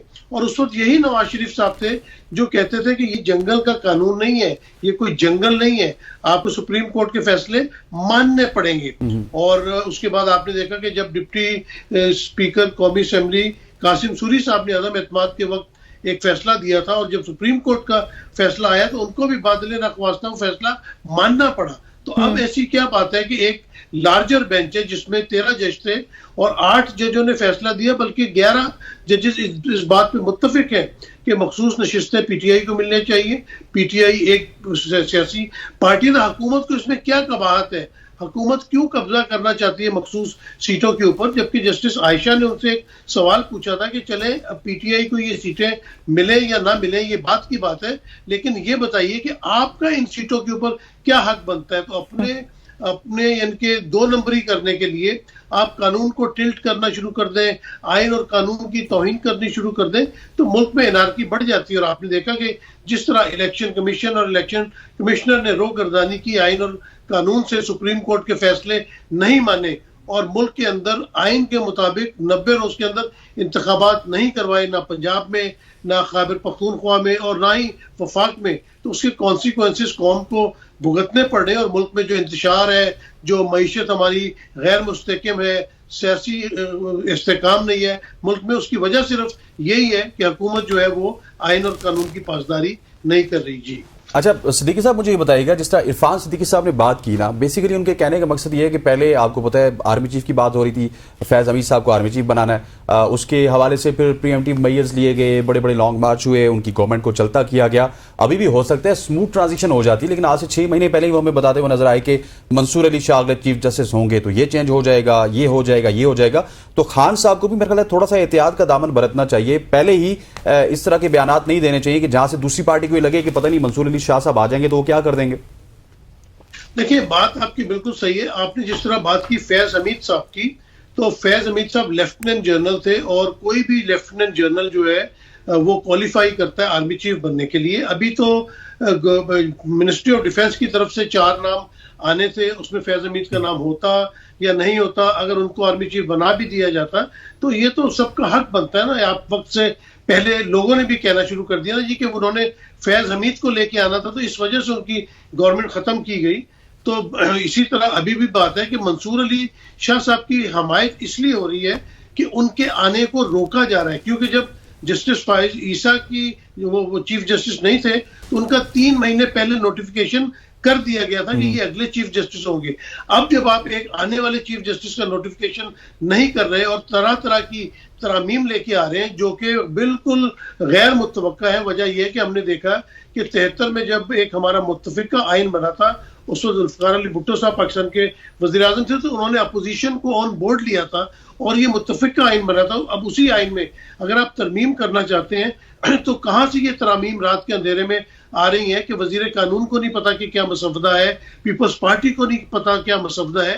तो ये इसका मतलब है कि कोई ना कोई दो नंबरी होने वाली है। और मौलाना ने भी इसीलिए इनकार किया कि उन्होंने कहा हमें तो पता ही नहीं है क्या तरामीम लेके आना चाह रहे। तो तरामीम तो वो होनी चाहिए कि आप खुले असेंबली में आके उसको बयान करें, बताएं कि आप क्या तरामीम लाना चाहते हैं, अपोजिशन के साथ डिस्कस करें, बाकी जमातों के साथ डिस्कस करें और कौम को भी पता चले। जिनका वोट लेके आप असेंबली में आए हैं उनको भी नहीं पता कि आप क्या तरामीम लाना चाह रहे हैं। तो ये तो क्लैरिटी के साथ असेंबली में इसकी डिस्कशन होनी चाहिए और फिर पास होना चाहिए। ये नहीं होना चाहिए कि आप जो असेंबली मेंबरान है उनको अगवा कर रहे हैं और आप जबरदस्ती वोटिंग करा रहे हैं। तो इससे तो फिर आपको सब चीजें नजर आएंगी ना कि मुल्क में आइन और कानून के मुताबिक चीजें नहीं हो रही हैं। और अगर इमरान खान और फिर और नसीम साहब उससे भी बढ़ के बात यह कि आइन और माजरत के साथ आपको इंटरप्ट किया, आइन और कानून के मुताबिक काम हो नहीं रहा और फिर आप बात आइन और कानून की करते हैं। क्या इरफान सिद्दीकी साहब को ये नहीं पता कि जब पार्लियामेंटेरियंस को आप पार्लियामेंट के अंदर से जाके पकड़ धकड़ हो रही है, उसके अलावा पार्लियामेंट का तकद्दुस आपने नहीं रखा, उसके अलावा जब सुप्रीम कोर्ट आपको हुक्म देती है कि आपने 90 दिन के अंदर इलेक्शंस कराने या आपको कोई और हुक्म देती है तो उस पर अमल दरामद नहीं हो रहा और बात आप आइन की पासदारी की करते, किन ग्राउंड्स पे वो ये बात करें? उनको ये सब हालात नहीं पता? देख लेना, ये मतलब आवाम भी देख रही है। आप माशाल्लाह समझदार है, प्रोग्राम करती हैं, आपका इतना तजुर्बा है कि आप आइन और कानून की बातें वाकई कर रहे हैं लेकिन उसके ऊपर खुद अमल नहीं कर रहे। जिस तरह बहुत सारी चीजें आप देख सकती हैं कि जिस तरह पाकिस्तान में चल रही है, ट्रिब्यूनल्स को नहीं बनने दिया जा रहा, अदालतों को फैसले नहीं करने दिए जा रहे। तो जब आप अदालतों के आमने सामने आके खड़े हो गए, और ये नून लीग का वतीरा है, आपको याद होगा कि जस्टिस सज्जाद अली शाह के दौर में भी जब इनको फैसला नहीं आया था तो इन्होंने सुप्रीम कोर्ट के ऊपर हमला कर दिया था। ये हमला ओवर हुए थे और अभी भी यही है क्योंकि इनके पास मेजॉरिटी नहीं है। इस्लामाबाद के 3 हल्के देखें आप, वो नहीं खुलने दे रहे। बाकी जहां पे भी रिकाउंटिंग हो रही है वहां पे डबल स्टैंप लगा के आप अपने मुखालिफ को हरा के जो है वो सीटें, मतलब आपको ऑर्डिनेंस लाने की जरूरत पड़ रही है। जी बिल्कुल, आइन और कानून की अगर पासदारी हुकूमत नहीं करेगी तो आवाम किस तरह करेगी, आवाम को किस तरह मैसेज जाएगा। और अदालतों का जो एक वकार है वो बहाल होना चाहिए और हुकूमत को बिल्कुल जो भी अदालतें फैसला दे रही है उसके ऊपर मनोअन पसंद आए या ना आए उसके ऊपर अमल करना चाहिए। अच्छा सिद्दीकी साहब, मुझे ये बताइएगा कि आईनी तरमीम कहा यह जा रहा था कि बहुत जल्दी लाई जाएगी, आइंदा 1 हफ्ते में ले आएंगे या फिर 2 हफ्ते में, लेकिन अब सुनने में ये आ रहा है कि मियां नवाज शरीफ साहब लंदन जा रहे हैं, वहां से वो फ्रांस जाएंगे। तो आईनी तरमीम क्या मियां नवाज शरीफ की गैर मौजूदगी में आएगी क्योंकि ऑलरेडी हुकूमत के पास नंबर्स नहीं है, एक मेंबर उनका और बाहर चला जाएगा? ये आप नवाज शरीफ साहब का जिक्र कर रहे हैं, वो जो 3 दफा के वजीर आजम रह चुके हैं और आजकल बिल्कुल खामोश हैं, मुल्क में बड़े बड़े वाकयात हो जाते हैं, उनका कोई बयान नहीं आता क्योंकि नजर तो आ रहा है कि उनकी सियासत तो बिल्कुल खत्म हो चुकी है। जिस तरह उनको 17 सीटें मिली हैं, उन्हें भी पता है कि मामलात किस तरफ जा रहे हैं। एक शख्स अपनी पॉपुलैरिटी खो चुका है, अवाम में उनकी पजीराई बिल्कुल भी नहीं है। तो अब वो क्या तरामीम लेके आएंगे, उनको तो खुद तरामीम के बारे में मालूम नहीं था और वो वोट देने के लिए इस्लामाबाद आए और फिर बादल नाख्वास्ता उनको वापस लाहौर जाना पड़ा। और अगर वो लंदन आना चाहते हैं, उनका जाती मसला है क्योंकि उनका तिब्बी मुआयना भी होता है, उनके निजी डॉक्टर भी यहीं पर है, उनका घर भी लंदन में है, उनके बेटे भी लंदन में है। वो लंदन आए, लंदन से फ्रांस जाए, उससे मेरे ख्याल से मुल्क की सियासत पे कोई इतना असर नहीं पड़ेगा। जी उससे कोई फर्क नहीं। लेकिन उनका वोट फिर मैं तो कहता हूँ कि अगर वो यहाँ पे नहीं होंगे तो वोट कौन देगा? मतलब कि अगर मियां साहब लंदन या फ्रांस रवाना हो रहे हैं तो आईनी तरमीम शायद महीना लेट हो गई हो। देखिए बात यह है कि जिन्होंने 10, 12, 15 वोट इकट्ठे करने हैं वो 16 वोट भी इकट्ठे कर लेंगे और फेस सेविंग के लिए नवाज शरीफ कह सकते हैं किसी वक्त कि भाई देखें मैं तो आईनी तरामीम में शामिल ही नहीं था। तो ये एक सियासी चाल भी हो सकती है। एक वोट पूरा करना आपको पता है कोई मुश्किल नहीं, यहाँ 14 अरेंज करने होंगे वहाँ 15। यहाँ पे जाते बहुत सारे आर्टिकल्स ऐसे हैं कॉन्स्टिट्यूशन के जिनके अंदर तरमीम की जा सकती है अपने मकासद के लिए। वहाँ वाकई एक वोट हासिल करना इतना कोई मुश्किल काम नहीं है। ये बताइएगा मौलाना फजलुर रहमान की क्या सूरत हाल लग रही है आपको? आपको क्या लगता है कि वो अब रजामंद हो चुके, उनकी गुफ्तगू से अंदाजा लगा सकते हैं कि अब वो हुकूमत को वोट करने के लिए तैयार है? देखिए मेरे ख्याल से मौलाना ने बड़ा स्टिफ जो है स्टैंड लिया था और उनकी भी कुछ डिमांड्स हैं।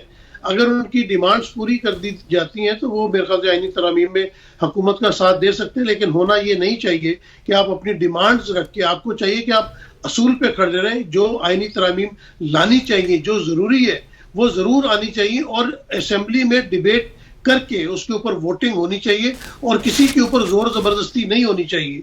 ये नहीं होना चाहिए कि सुप्रीम कोर्ट से आप कोई फ्ला 63A जो है उसको रिवर्स करवाते हैं। अब दूसरी पार्टी का एक जब रूल बना हुआ है कि पार्लिमानी लीडर की इजाजत के बगैर आप वोट नहीं दे सकते, तो उसमें जब आप वोट तोड़ते हैं दूसरों की, इस तरह वोट इकट्ठे करके आईनी तरामीम लाएंगे तो उन आईनी तरामीम की क्या वैल्यू होगी ये आप अंदाजा लगा सकते हैं। ठीक हो गया। Thank you so much for joining us. Naseem Siddiqui साहब हमारे साथ मौजूद थे जो कि अपने तज्जिए से हमें आगाह कर रहे थे आईनी तरमीम के हवाले से। तो आईनी तरमीम निमरा एक मुहम्मा बनती जा रही है, अब पता नहीं ये कब पेश होगी, लेकिन पाकिस्तानी मीडिया में आईनी तरमीम रोज़ ही पेश होती है, रोज़ ही इसके ऊपर डिबेट होती है। यहाँ पर वक्त वो चाहते हैं एक शॉर्ट सी कमर्शियल ब्रेक का ब्रेक लेते हैं, वापस आते हैं। Stay with us.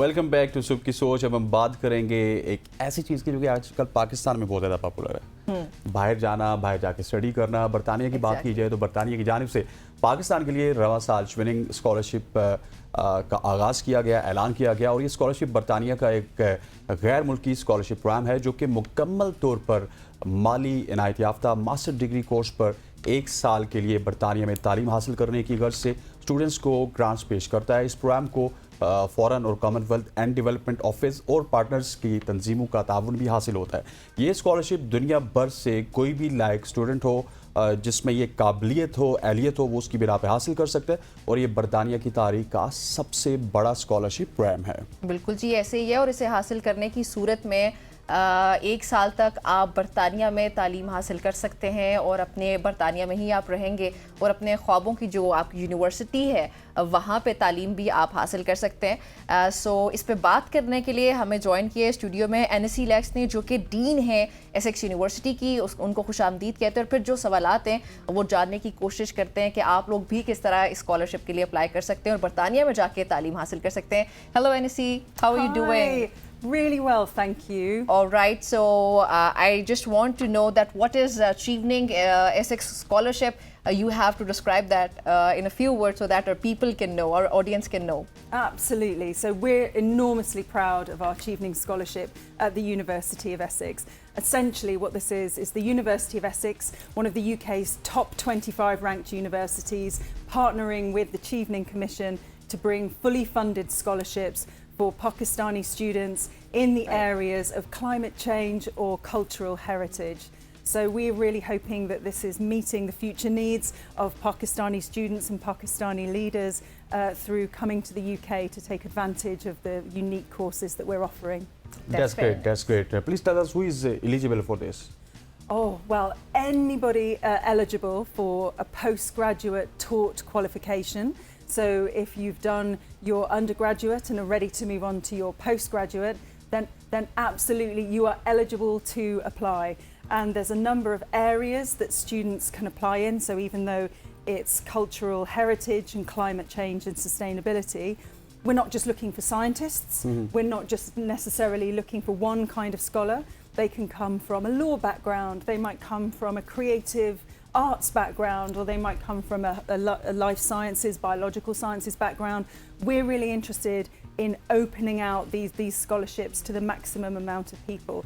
Of course, all of the details are on the website. If you go to the Chevening Commission or you go to the University of Essex website, I think the most important thing to say is that Chevening and the Chevening Commission and the Chevening scholars, it's about future leaders. It's about creating, nurturing those who really want to have an impact on their society, who want to make change, who've got that kind of vision for transformative outcomes for both them and the people around them. And we're really hoping to welcome some more of those future leaders to the University of Essex. From Pakistan as well. Absolutely. Those future leaders from Pakistan as well. And it's, your name is really unique. I haven't heard this name or read this name before anywhere. Anyhow, please also tell me that what are the benefits of this Chevening Scholarship Program?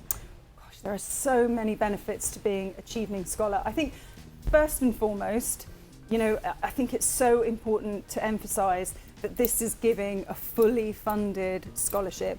So not only are we paying the tuition fees at the University of Essex, and again, we're so proud to support this really important endeavour, and it goes right to the heart of the social mission of the University of Essex, and really interleaves with our best research skills and our best education. And I think that alongside, fully funded tuition fees, students have their living accommodation paid for. They also, Chevening scholars can also bring family members on this particular They link can if also bring necessary. family members along. So they can be accompanied by that, but the fees pay for the student's accommodation on campus, and also travel expenses and living expenses while they're with us at Essex. So it is an incredible boost to somebody's future career, and that's why this is open for the most special of students. All right. And I think the thing just to really quickly say is that alongside that package, so there's like a pre-departure, they get pre-departure briefings, so nobody goes on an Chevening scholarship without feeling really secure about what they're doing, and they have everything explained to them so that they're really feeling as though they're kind of part of the Chevening family already. And then whilst they're in the UK, plenty of networking opportunities, plenty of opportunities to begin boosting their career, to begin boosting their employment. And then finally, when they're back in Pakistan, they are joining a network of Chevening alumni, thousands of people, some of the most influential thought leaders, world leaders, policy leaders have been Chevening scholars, and they're joining that network of alumni. So it really is the most incredible scholarship package. So it is like they are Okay. getting the orientation before they are going yes, there. and that's so I haven't important. heard of a thing like that. That's before. amazing, by the way. That's Yeah. amazing. You have selected a lot of areas like museum, heritage, environment. What is the purpose behind that partnership with Pakistan in these areas? Well, I think working really closely with the Chevening Commission and working really closely with the British Council as well, and thinking about where the University of Essex, obviously, we are a research-intensive university, and it's where we can add value because we're doing cutting-edge research, innovative research in these areas. And I think in combination in these close discussions, areas of climate change and sustainability, and I think this is really, considering some of the climate impacted issues that have happened in Pakistan over the last few years, this feels of absolute central importance to us. And then also the cultural heritage as well. And again, of course, climate change, cultural heritage, really closely interlinked. Exactly. We can't have one without the other. And I think that what we're really interested in is, and as I said, it's absolutely what we're looking at is that when students apply for this programme, they can take a master's in creative writing, eco-criticism, wild writing. So we're all the way over here in the arts. They can also take a law programme, a master's in law about environmental sustainability, or indeed how we protect those cultural heritages. Or they can take a very science-based master's, which is very much about environmental sustainability, climate change, from a life sciences perspective. So I think that we're trying to make it as open as possible, trying to think about how we can get the brightest and the best, but at the same time not restrict it Yeah, to students narrow don't have to disciplines. think within a box. Exactly. They can just go outside that box Yeah, you've put it perfectly. and do whatever they want to do and whatever degree that they want to have. Yeah. Right? So please tell me, NSE, that how many Pakistanis have been benefited from this partnership so far? So we're right at the launch of this very specific, fully funded partnership. I mean, of course, the University of Essex has had hundreds of Chevening scholars over, we're 60 years old this year. We're celebrating our birthday. Oh. So it's a very special time for us at the University of Essex. And over that period, we've really been very privileged to have hundreds of Chevening scholars come through our doors, particularly people interested in studying on our health programmes and people studying, again, on our world-renowned law programmes.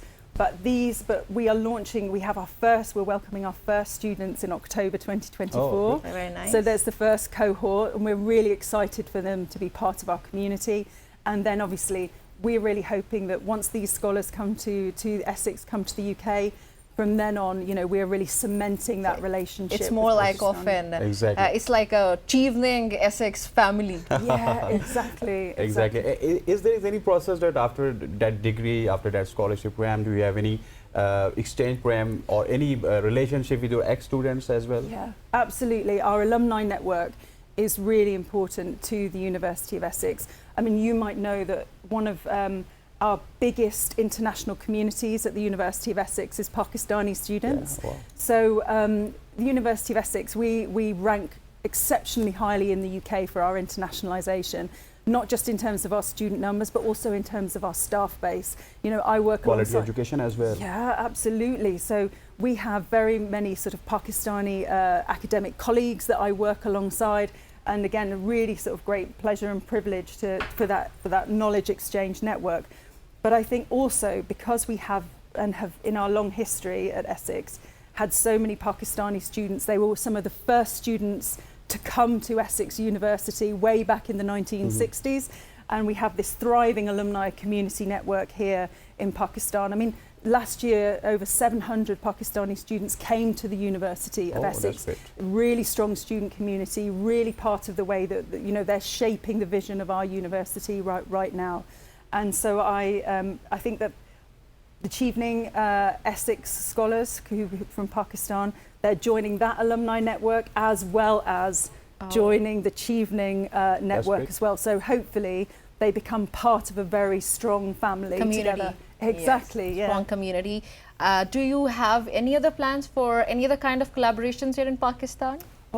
Pakistan is right at the heart of our sort of international engagement strategy.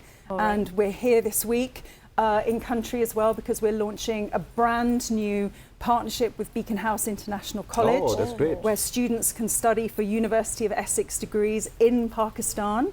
And then if they want to, they can come across to the University of Essex. We're making that really simple and easy for them. But this is one of the first sort of, it's a really unique proposition that So we're it's offering. like Pakistani educational institutions getting affiliated with the University of Essex. It's That's our big. degrees, it's our degree certificate, but they can, you know, and particularly we know that sort of in some circumstances going to the UK is very expensive.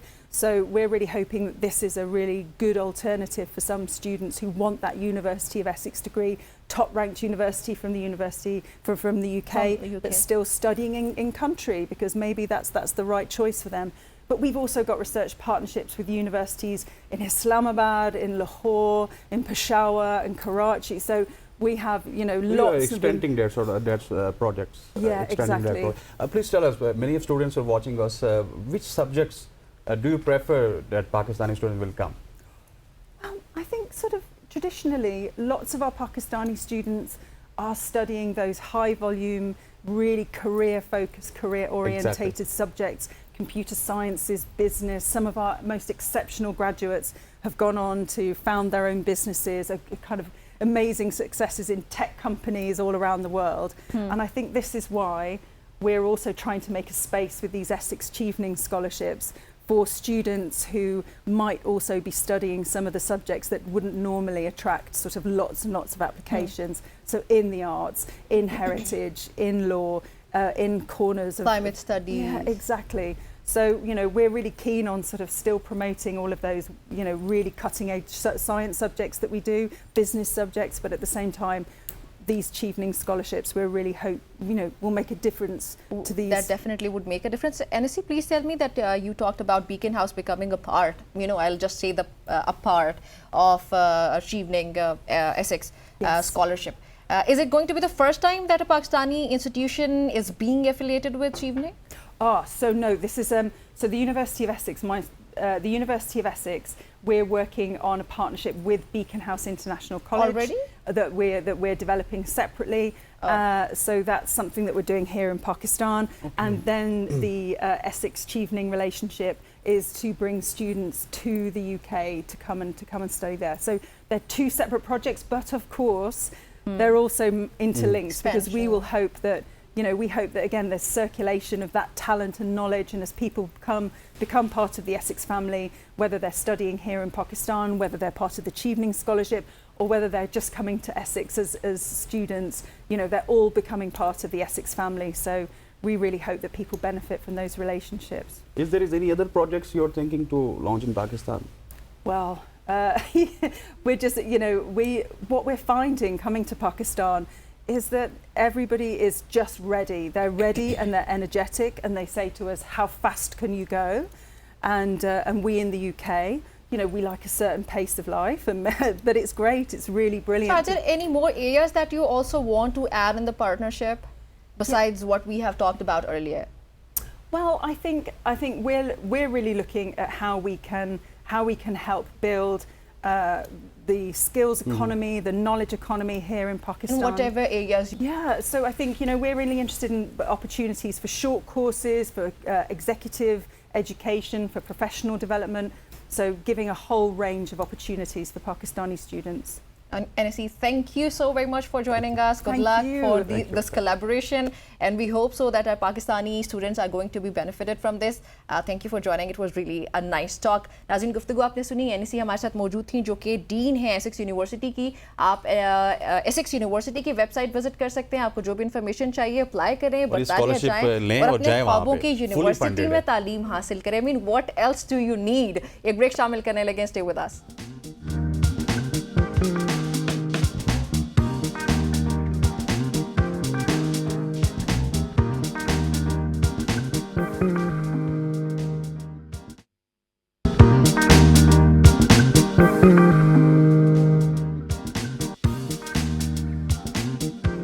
Welcome back to सुबह की सोच। हम अक्सर अपने इस programme में martial art के champions को बुलाते हैं, उनसे गपशप करते हैं, उनकी स्टोरीज आपसे शेयर करते हैं, लेकिन इस बार हमने सोचा कि कुछ डिफरेंट किया जाए और क्यों ना मार्शल आर्ट ट्रेनर्स को बुलाया जाए। और ये जो ट्रेनर आज हमारे साथ मौजूद हैं, इनका तकरीबन 14 साल से ज़्यादा का तजुर्बा है। ना सिर्फ ये ट्रेनर हैं बल्कि Guinness book of world record holder भी हैं, और जिनका एक टांग के सहारे सबसे ज्यादा पुशअप करने का रिकॉर्ड है। यूनिक किस्म का रिकॉर्ड है। हमारे साथ कौन मौजूद है जी, प्लीज बताइएगा। अहमद अमीन साहब हमारे साथ मौजूद हैं। अहमद साहब, अस्सलाम वालेकुम, वेलकम टू द शो। वालेकुम अस्सलाम। जो रिकॉर्ड है, प्लीज इसके बारे में ही सबसे पहले हमें बताइए, किस किस्म का रिकॉर्ड है, आपने कब बनाया, और उसके बाद अभी तक किसी ने ये जहमत नहीं की इसको तोड़ने की। बेसिकली ये वाला जो रिकॉर्ड अटेम्प्ट है, ये मैंने दुबई में किया था इस साल के स्टार्ट में 23 फरवरी को। और अच्छा। उस वक्त ये था कि गिनीज वर्ल्ड रिकॉर्ड का जो क्राइटेरिया था वो ये था कि 300 पुशअप्स जिसने कर लिए 1 घंटे में 1 लेग पे 60 पाउंड वेट के साथ, उसका ये वर्ल्ड रिकॉर्ड होगा। अच्छा, वेट भी है साथ? जी, वेट इसमें 60 पाउंड का वेट था साथ, 27.5 kg वेट था इसमें। तो अब वो वाला वेट के साथ ये रिकॉर्ड पहले किसी ने नहीं बनाया था, तो गिनेस का एक मिनिमम क्राइटेरिया था। तो बहरहाल मैंने उनको रिकॉर्ड करके भिजवाया और दुबई में अटेम्प्ट किया, फिर मैं पाकिस्तान वापस आया 3-4 दिन बाद, यहाँ से सारी एविडेंस कंपाइल की और उनको भिजवाया। तो उसमें हमारा ये होता है कि इसमें 3 तरह के प्रोसीजर होते हैं गिनेस के, कि उनकी एक एविडेंस होती है, जब हम उनको भिजवा देते हैं तो जो स्टैंडर्ड प्रोसीजर होता है उसमें 3 से 4 माह का टाइम लग जाता है। और अगर आप आपके पास उनकी आप फी पे कर देते हैं तो उसमें फिर वो 2 या 3 दिन के अंदर भी आपका रिव्यू कर लेते हैं। तो इस दौरान मैं तो जो स्टैंडर्ड प्रोसीजर हम पाकिस्तान में आमतौर पे हम फ्री ऑफ कॉस्ट ही करते हैं कि हम उनको भिजवा देते हैं।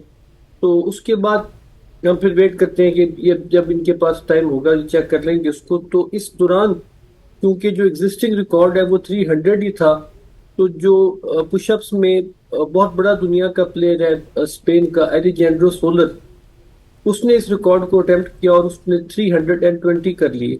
अच्छा। तो मेरा क्योंकि उससे ज्यादा था, रिकॉर्ड 534 था, तो ये परसों जब गिनेस वर्ल्ड रिकॉर्ड ने जब मेरे रिकॉर्ड को चेक करने की बारी आई तो 534 था उसमें। तो ऑफिशियली जो अब मैंने रिकॉर्ड ब्रेक किया वो 320 का रिकॉर्ड था, 534 के साथ ब्रेक किया। और इसमें जो एक इम्पॉर्टेंट चीज इस रिकॉर्ड में ये है कि वो जो प्लेयर है उसका कैलिबर बहुत ज्यादा है, यानी उसके 76 वर्ल्ड रिकॉर्ड्स हैं ओवरऑल दुनिया में फिजिकल फिटनेस में, और बहुत बड़ा नाम है, मल्टीपल टाइम्स वो गिनेस बुक में उसका नाम आ चुका है। तो उस प्लेयर को हराना, बीइंग पाकिस्तानी, उसको बीट करना एक पर्टिकुलर रिकॉर्ड में, तो ये एक काफी ऑनर की बात है। और ये मेरा अपना 14th गिनेस वर्ल्ड रिकॉर्ड है। इससे पहले मैं मार्शल आर्ट्स में, एंड्योरेंस में 13 वर्ल्ड रिकॉर्ड और ब्रेक कर चुका हूँ 2012 से लेके अब तक। और पहले मैं प्योरली मार्शल आर्ट्स के रिकॉर्ड करता था, और इस वक्त भी मार्शल आर्ट्स की 3 कैटेगरीज में मैं इस वक्त वर्ल्ड नंबर 1 पे हूँ पिछले 10 साल से। 1 मिनट में मैंने 355 किक्स की थी, 1 आवर में मैंने 7000 किक्स की थी, और 3 मिनट्स में मैंने 801 किक्स की थी 2014 और 15 के दरमियान। अब ये उस वक्त आपको शायद याद होगा, पंजाब यूथ फेस्टिवल जब हुआ था तो उसमें मैंने रिकॉर्ड ब्रेक किया था पहला। ठीक। तो वो फिर उस वक्त 18-19 साल एज थी, तो नया नया मार्शल आर्ट्स में गेम का शौक था, रिकॉर्ड ब्रेक करना शुरू किए। तो फिर बाकी जो मेरा 20s के जो टाइम है वो वाला मेरा एजुकेशन में गुजरा, कुछ वर्ल्ड रिकॉर्ड भी ब्रेक किए।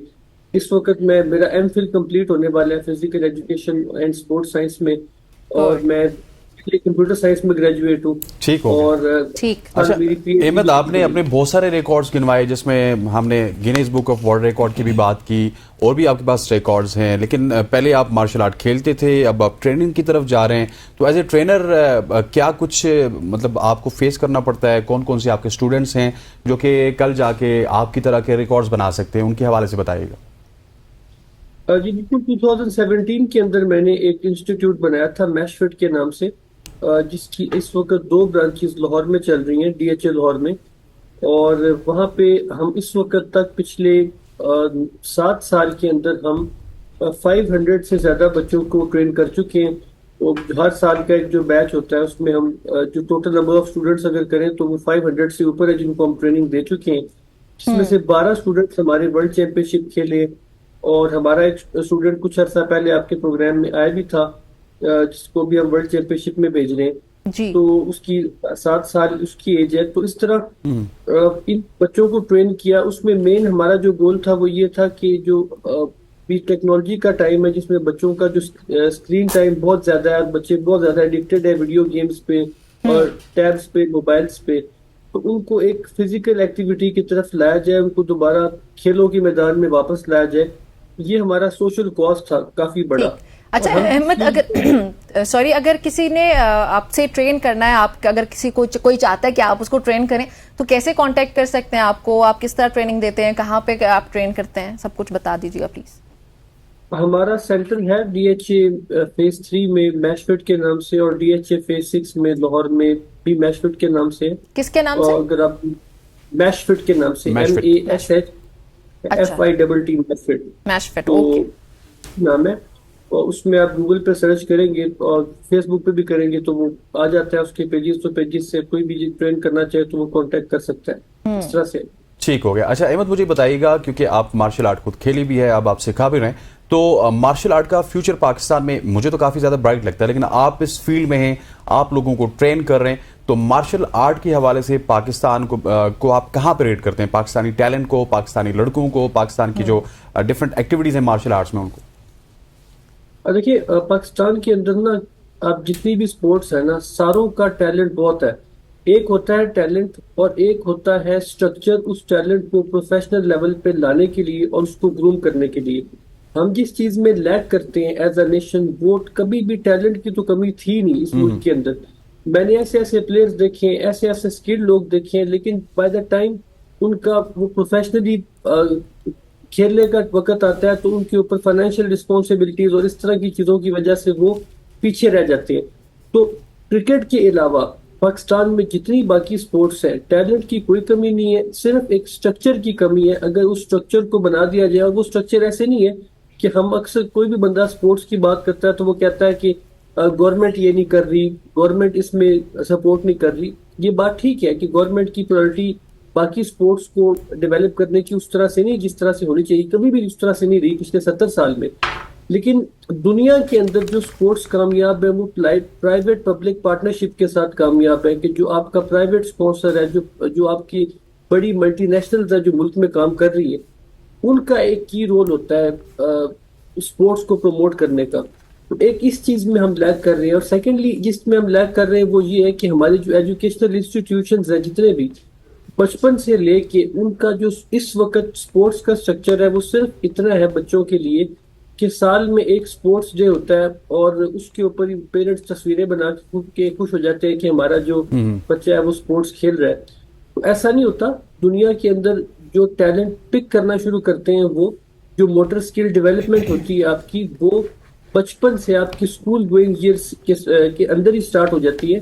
वहां से अगर आप प्रॉपर तरीके से स्ट्रक्चर को डेवलप करें तो आप इतनी आबादी के साथ, जिस मुल्क की 20 करोड़ से ज्यादा आबादी है और अभी 70 साल से ऊपर टाइम अरसा गुजरने के बाद पहला ओलंपिक का गोल्ड आ रहा है, तो जो मुल्क जिनकी आबादी हमसे 1/3 भी नहीं है, वो हर साल 15 हर दफा ओलंपिक में 15 गोल्ड लेके जाते हैं।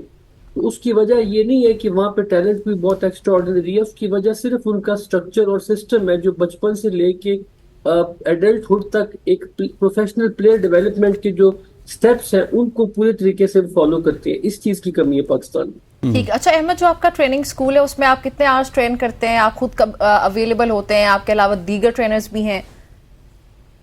डेफिनेटली हमारे पास प्रोफेशनल प्लेयर्स हैं, हमारे पास नेशनल लेवल के ट्रेनर जिनके मल्टीपल मेडल्स हैं, जो इंटरनेशनली भी पार्टिसिपेट करते रहे, वो भी अवेलेबल होते हैं कोचिंग के लिए। मैं खुद भी अवेलेबल होता हूँ, किसी ने मेरे से क्लास करनी हो तो।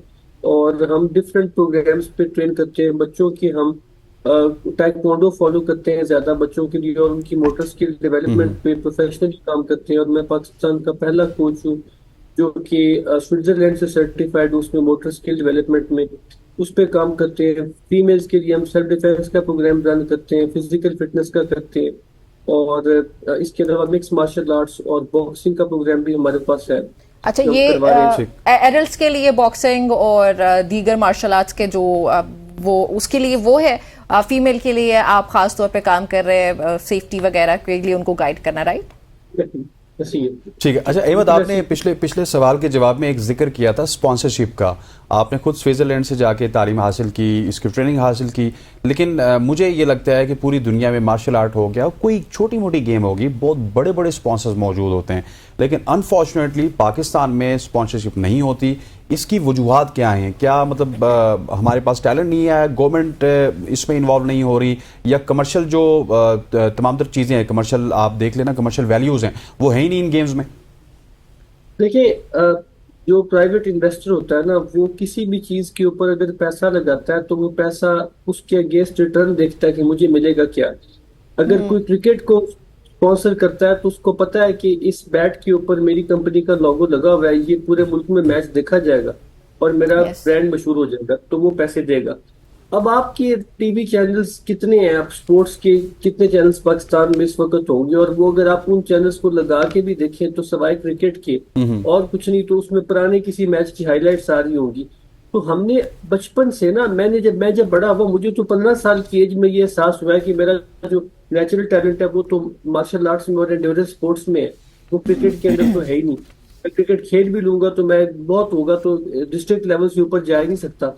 तो हम जब किसी चीज को ग्लोरीफाई नहीं करते ना, किसी चीज को पब्लिक आई में नहीं लेके आते, तो स्पॉन्सर का उसमें इंटरेस्ट जनरेट नहीं होता। स्पॉन्सर जब भी किसी चीज के लिए पे करता है तो उसके अगेंस्ट रिटर्न देखता है। इसकी एक एग्जांपल मैं आपको इस तरह से दूंगा कि जब किसी गेम को आपने डेवलप करना होता है तो इंडिया ने क्या किया कि उन्होंने एक स्पोर्ट इंट्रोड्यूस की प्रो कबड्डी के नाम से, जो कि कबड्डी से थोड़ी डिफरेंट थी, उसमें जरा ज्यादा एथलेटिज्म और ज्यादा मॉडर्न स्टाइल इंक्लूडेड था। उन्होंने उसको पूरे मुल्क में मशहूर करने के लिए अपना एक पूरा टीवी चैनल ही एक तरह से डेडिकेट कर दिया। अच्छा। तो अब जब लोग उसको देखेंगे तो उनको शौक भी पैदा होगा, उनका इंटरेस्ट भी पैदा होगा। तो जब हम बचपन से देखते ही सिर्फ क्रिकेट है, हम अब बचपन से किसी और गेम का, आप एक कॉमन पाकिस्तानी से जो ओलंपिक गेम्स है, आप उनका सिर्फ थोड़ा सा डिफरेंस पूछ ले उनके रूल्स का, मार्शल आर्ट्स का ही पूछ ले, तो लोगों को तो रूल्स नहीं पता। अब हम लोगों का टैक्टिकों के जो इवन अहमद, हमारी ये कम्युनिटी भी है जिसको पता ही नहीं होगा कि मार्शल आर्ट्स है क्या। रूल्स तो दूर की बात है। सारे जो एक जनरल पब्लिक है ना, वो उनके लिए जो एक सिर्फ वो ये समझते हैं कि इसके अंदर जो ना वो बस आपने एक पंचेस और किक्स मारने हैं और फाइट करनी है, ये मार्शल आर्ट्स है। इसके अंदर मल्टीपल स्टाइल्स हैं, उन मल्टीपल स्टाइल्स में मल्टीपल तरह के रूल्स हैं जो कि एक स्टाइल को दूसरे स्टाइल से इतना डिफरेंट बनाते हैं कि एक स्टाइल का जो प्रोफेशनल है वो दूसरे स्टाइल के साथ जाके फाइट नहीं कर सकता, क्योंकि वो ट्रेंड ही नहीं है उस कॉम्बैट के अंदर। तो इस तरह से हम लोगों को कितनी अवेयरनेस की जरूरत है। अवेयरनेस की बहुत ज्यादा जरूरत है। आपसे बात करके बहुत अच्छा लगा। अल्लाह करे कि अहमद इसी तरह रिकॉर्ड रहे हैं, Guinness book of world record में अहमद का भी नाम आएगा, और इनका पाकिस्तान का ट्रेनिंग भी नाम स्कूल आएगा जो है उसके जरिए Exactly. बहुत सारे हमारे जो स्टूडेंट्स हैं, स्टूडेंट्स कह रही हूँ, हमारे नौजवान हैं, वो ट्रेन करना शुरू कर दे और मार्शल आर्ट्स का भी एक रुझान जैसे वो बता रहे क्रिकेट के अलावा बढ़ जाए। बिल्कुल ऐसे ही यहाँ पर वक्त वो चाहता है एक शॉर्ट सी कमर्शियल ब्रेक का, ब्रेक लेते हैं, वापस आते हैं, स्टे विद अस।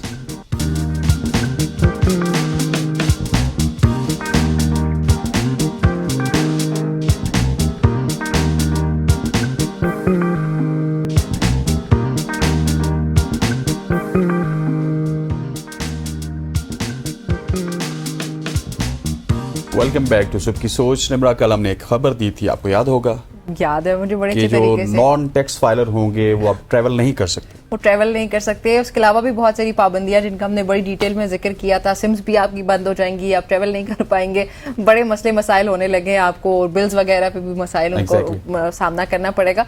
तो हुकूमत ने हस्तैन इस वक्त नॉन फाइलर्स की कैटेगरी खत्म करने पर इत्तेफाक कर लिया है और टैक्स ना देने वालों पर 15 पाबंदियां लगाने का फैसला किया। हमने कल परसों भी आपको बताया था। अब एफपीआर के पास रिटर्न्स नॉन फाइल करने या फिर जो है इसके अलावा इस मसले को खत्म करने के अलावा कोई चारा नहीं रह चुका। एफबीआर के मुताबिक अगर सूरत हाल बेहतर नहीं होती है तो फिर हुकूमत के लिए टैक्स वसूल करना जो है वो नामुमकिन हो जाएगा। सो यहाँ तक कि टैक्स लगाने के नए इक़दाम का भी फ़ायदा नहीं होगा। तो इसलिए इस्लाहात की जा रही हैं। इस्लाहात में कैश के चेक जारी करने की एक हद होगी। उसके अलावा एफपीआर टैक्स कोशवारों में अफराद की ज़ाहिर करदा आमदनी की बुनियाद पर तमाम बैंक्स को मालूमात फराहम की जाएगी और मखसूस हद कायम की जाएगी।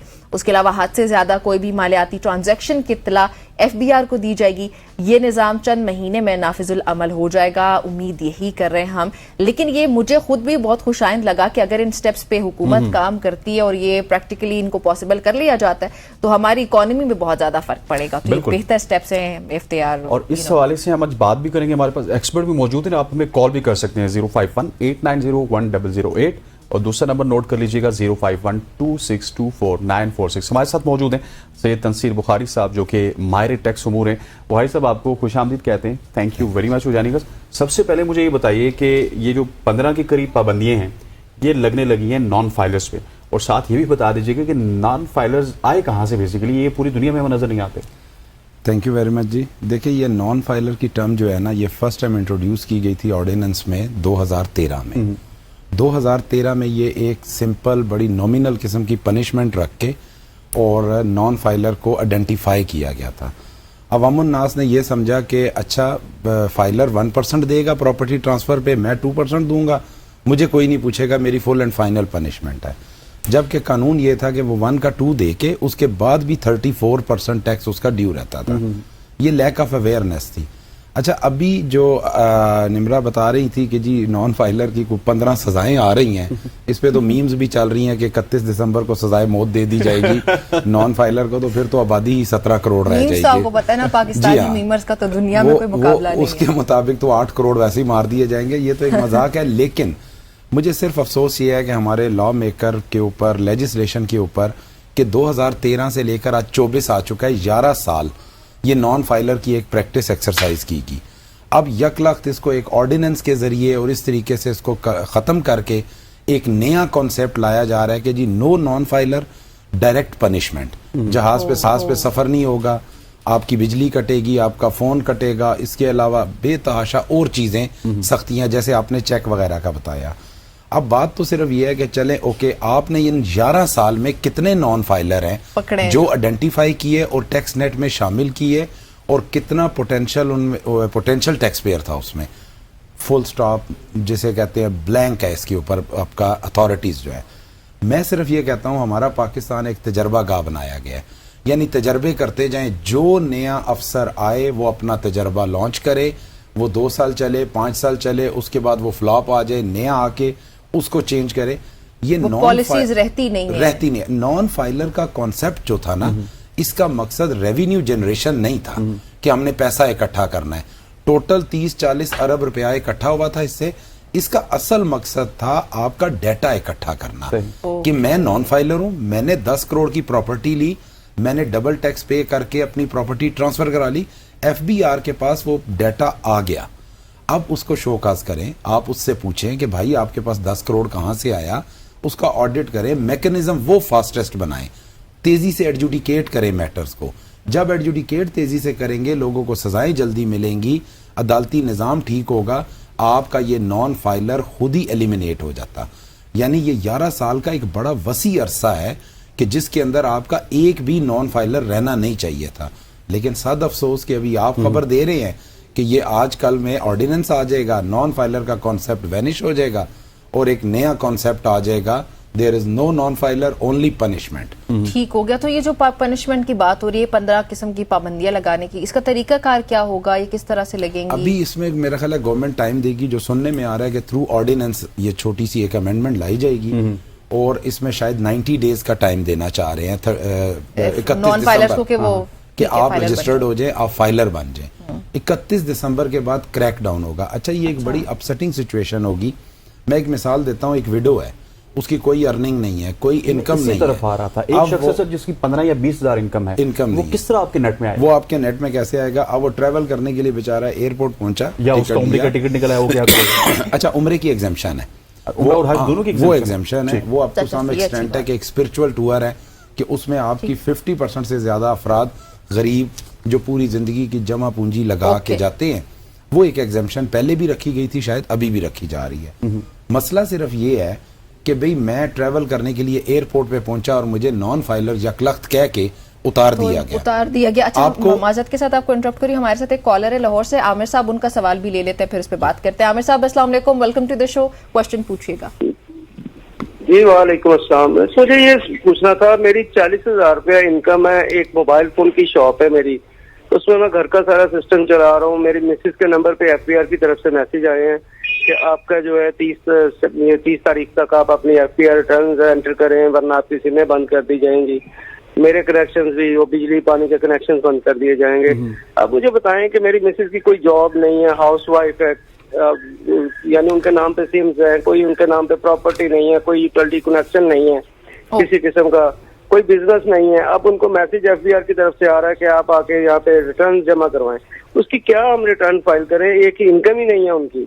ठीक हो गया आमिर साहब, आपका मेरी अपनी मेरी अपनी 40,000 रुपया।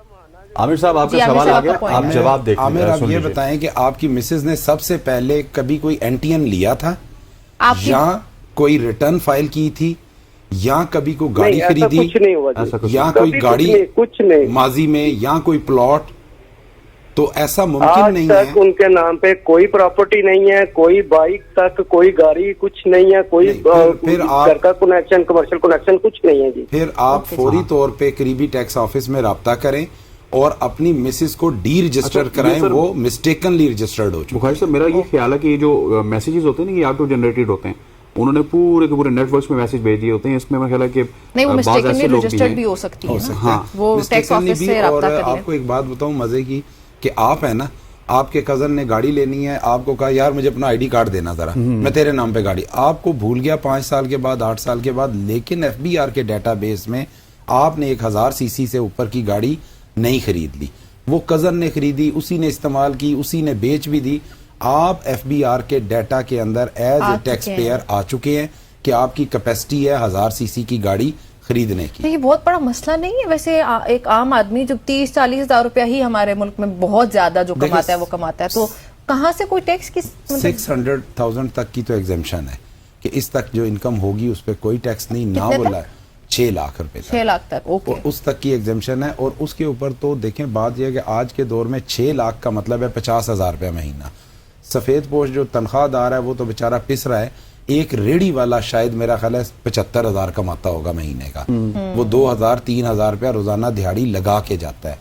तो लिमिट तो मैं कहता हूँ ठीक है, स्लैब जो भी आपने रखा हुआ है, लेकिन क्राइटेरिया क्या है कि आप नॉन फाइलर का फिर जो पनिशमेंट शुरू करेंगे वो नीचे से करेंगे, नीचे से, जिससे ना रेवेन्यू आना है। अच्छा, एक और अलमिया होगा, मैं आपको बता दूं, ये जो एक्सपीरियंस करने लगे हैं ना, आप एयरपोर्ट पे जाएंगे, आपको उतार देंगे जी आप नॉन फाइलर है, उधर ही आपको एक बंदा मिलेगा जो आपसे 5,000 रुपया लेगा और आपको कहेगा ये ले मैंने आपको फाइलर बना दिया। सर, मैं आपको कल की एक मिसाल देता हूँ। कल मेरे एक दोस्त का एक मसला था, तो FBR के साथ मसला था। अच्छा। तो उसने FBR वालों ने उनको मैसेज किया, तो उसने एक डायरेक्टर साहब थे, पता नहीं कोई भी था, मैं उसका नाम नहीं लेना चाहता, उसके साथ जिस बंदे ने उसको मिलवाया उसने उसको पैसे दिए, उन्होंने उसको बाकायदा तरीके बताए कि आप यहाँ पे मशीन ना यूज कीजिए, आप कैश के ऊपर ट्रांजैक्शन कीजिए, कोई बंदा आए तो आपने ये नहीं बताना कि आपने ये करना, मतलब वो खुद रास्ते बताते हैं। तो इन लूप होल्स के हवाले से क्यों कोई अमल दरामद, हुकूमत को अमल दरामद तैयार वो स्ट्रेटेजी होनी चाहिए। देखें जी, स्ट्रेटेजी क्या बनेगी, खाक बनेगी। मैं आपको कह रहा हूँ कि जो माजी करीब में मैंने देखा ना, आप नॉन फाइलर हैं, प्रॉपर्टी लेने गए 10 करोड़ की, वो एक ऐसा एजेंट बैठा है जो मैट्रिक पास है, जिसको लॉ का ही नहीं पता, उसने 5,000 रुपया लेके उस सेठ को फाइलर कर दिया। फाइलर क्या किया, फाइलर मतलब क्या है, इनकम टैक्स रिटर्न है आपकी आमदन, खर्चे और असासाजात, इसकी रिकॉन्सिलिएशन, ठीक है। वो उसको पता ही नहीं है, उसने आपको फाइलर का बटन ठक से दबाया, आपने 10 करोड़ की प्रॉपर्टी ले ली, आप घर चले गए।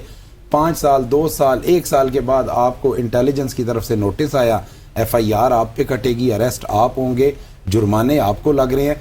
बाद में पता चलेगा अच्छा मैंने वो जो 5,000 रुपए एक एजेंट को दिए थे, उसने तो ब्लैंक मेरा वर्क का जमा करा दिया और मुझे फाइलर कर दिया। यानी एक अजीब किस्म की चीज सूरत हाल हैं। ये लूप होल्स नहीं है और ये मिस्टेक्स हैं, बड़ी यानी मेगा मिस्टेक्स हैं कि इसको नहीं वो एड्रेस किया गया। अभी भी जो करने जा रहे हैं, एक तो सबसे बड़ा ऑडिट करें पाकिस्तान में नल एंड निल रिटर्न्स का, जो ब्लैंक रिटर्न्स सबमिट होती हैं ना, कि जिस तरह अभी ये आमिर कह रहे थे कि मेरी बीवी के नाम पे ना घर है, ना गाड़ी है, ना मोटरसाइकिल है, ना प्लॉट है, ना कुछ है। मैं अभी भी कहता हूं कि मिस्टेक का चांस बड़ा रेयर होता है। ये 10 साल पीछे डाटा में देखें, कभी कोई प्लॉट, कोई इनहेरिटेंस, कोई ऐसी चीज ट्रांसफर हुई हो कि जिसकी वजह से इनका नाम आ गया। होता क्या है सूरत हाल के, आप लोगों को जब ये एजेंट माफिया और ये लोग टकर जाते हैं और ये आपको फाइलर बना के छोड़ देते हैं नल के ऊपर, FBR ऑडिट क्या करता है, उन्हीं का जो ऑलरेडी रजिस्टर्ड है, जो थोड़ा बेहतर टैक्स दे रहे हैं, उसी को स्मेल करता है कि जी इसी में से कुछ और निकाल लो। अब मैंने नल रिटर्न फाइल की, उन्होंने एड्रेस पढ़ा, सर यार ये पता नहीं कौन है, छोड़ो इसको परे करो। भाई नील और नल का ऑडिट आप स्टार्ट कर लें सबसे पहले। आप जो एग्जिस्टिंग बिजनेसमैन है उसको मत निचोड़ें, वो उंगली पे गिने चुने रह गए हैं। आपकी इंडस्ट्री बाहर चली गई है, आपके मैन्युफैक्चरर बाहर चले गए हैं, यहाँ पे तो बंद हो गए हैं। फैसलाबाद की सूरत हाल देखें ना, वही वर्स्ट हालात है ना। तो ये वाली सख्तियां जो करनी है, आप उन टारगेटेड जो आपका है ना पॉइंट, उस पे अटैक करें, ना कि जिसे कहते हैं अंधेरे में तीर चलाते जाएं। अब ये तजर्बा हो रहा है, मुझे अफसोस ये है कि 11 साल आपने एक किया है एक्सपीरियंस, यार उसी को बेहतर कर लेते। ये जो अभी इस दफा इन्होंने 7-7, 10-10% जो टैक्स बढ़ाया है ना इसका नॉन फाइलर का, ये एक फुटाइल एक्सरसाइज थी। इकोनॉमी स्लो हो गई, उससे आपकी लोगों की परचेजिंग सेलिंग स्टॉप हो गई और ये चीजें रुक गई सारी। आप इसको करते 0.1%, एक पनिशमेंट। लेकिन इसका वो चेकर होता है ना, जैसे कि आप किसी रश में जा रहे हैं तो आपको कोई निशान लगा देता है, तो आप दूर से पहचाने जाते हैं कि यार ये किसी को निशान लगा हुआ है, ठीक है, उसके कपड़े पे, कोट। तो नॉन फाइलर को एक निशान लगा दें और उसके बाद उसको डाटा से ले और फील्ड ऑफिसर्स को और सिस्टम की मदद से उसका इन्वेस्टिगेटिव ऑडिट करें और उससे आप 100 रुपया, 1000 रुपया, लाख रुपया, 10 लाख, करोड़ टैक्स इकट्ठा करें। तब आपका ये नॉन फाइलर का जो कॉन्सेप्ट है वो वाइबल नजर आता है। ठीक हो गया, तजर्बे पे तजर्बे है। मैं तो ये थैंक यू वेरी मच, आपने हमें ज्वाइन किया। और नॉन फाइलर्स थोड़े से होशियार भी हो जाएं, ट्रैवल भी आप नहीं कर सकते, सिम्स भी आपके नाम पे नहीं हो सकती, प्रॉपर्टी भी आपके नाम पे नहीं हो सकती, बहुत कुछ है। सो नॉन फाइलर्स को अच्छे से फाइलर बनना होगा। को ये सब एक्सपेरिमेंट करने से पहले एक प्रॉपर हिकमत अमली तैयार करके जो असल में जरूरी इकदाम है वो करने चाहिए। ये जी हमारी आज की सुबह की सोच, उम्मीद है आपको पसंद आई होगी। आपसे मुलाकात होती है इंशाल्लाह कल, तब तक के लिए अपना और अपनों का बहुत सारा ख्याल रखिएगा। इजाजत दीजिए, अल्लाह हाफिज।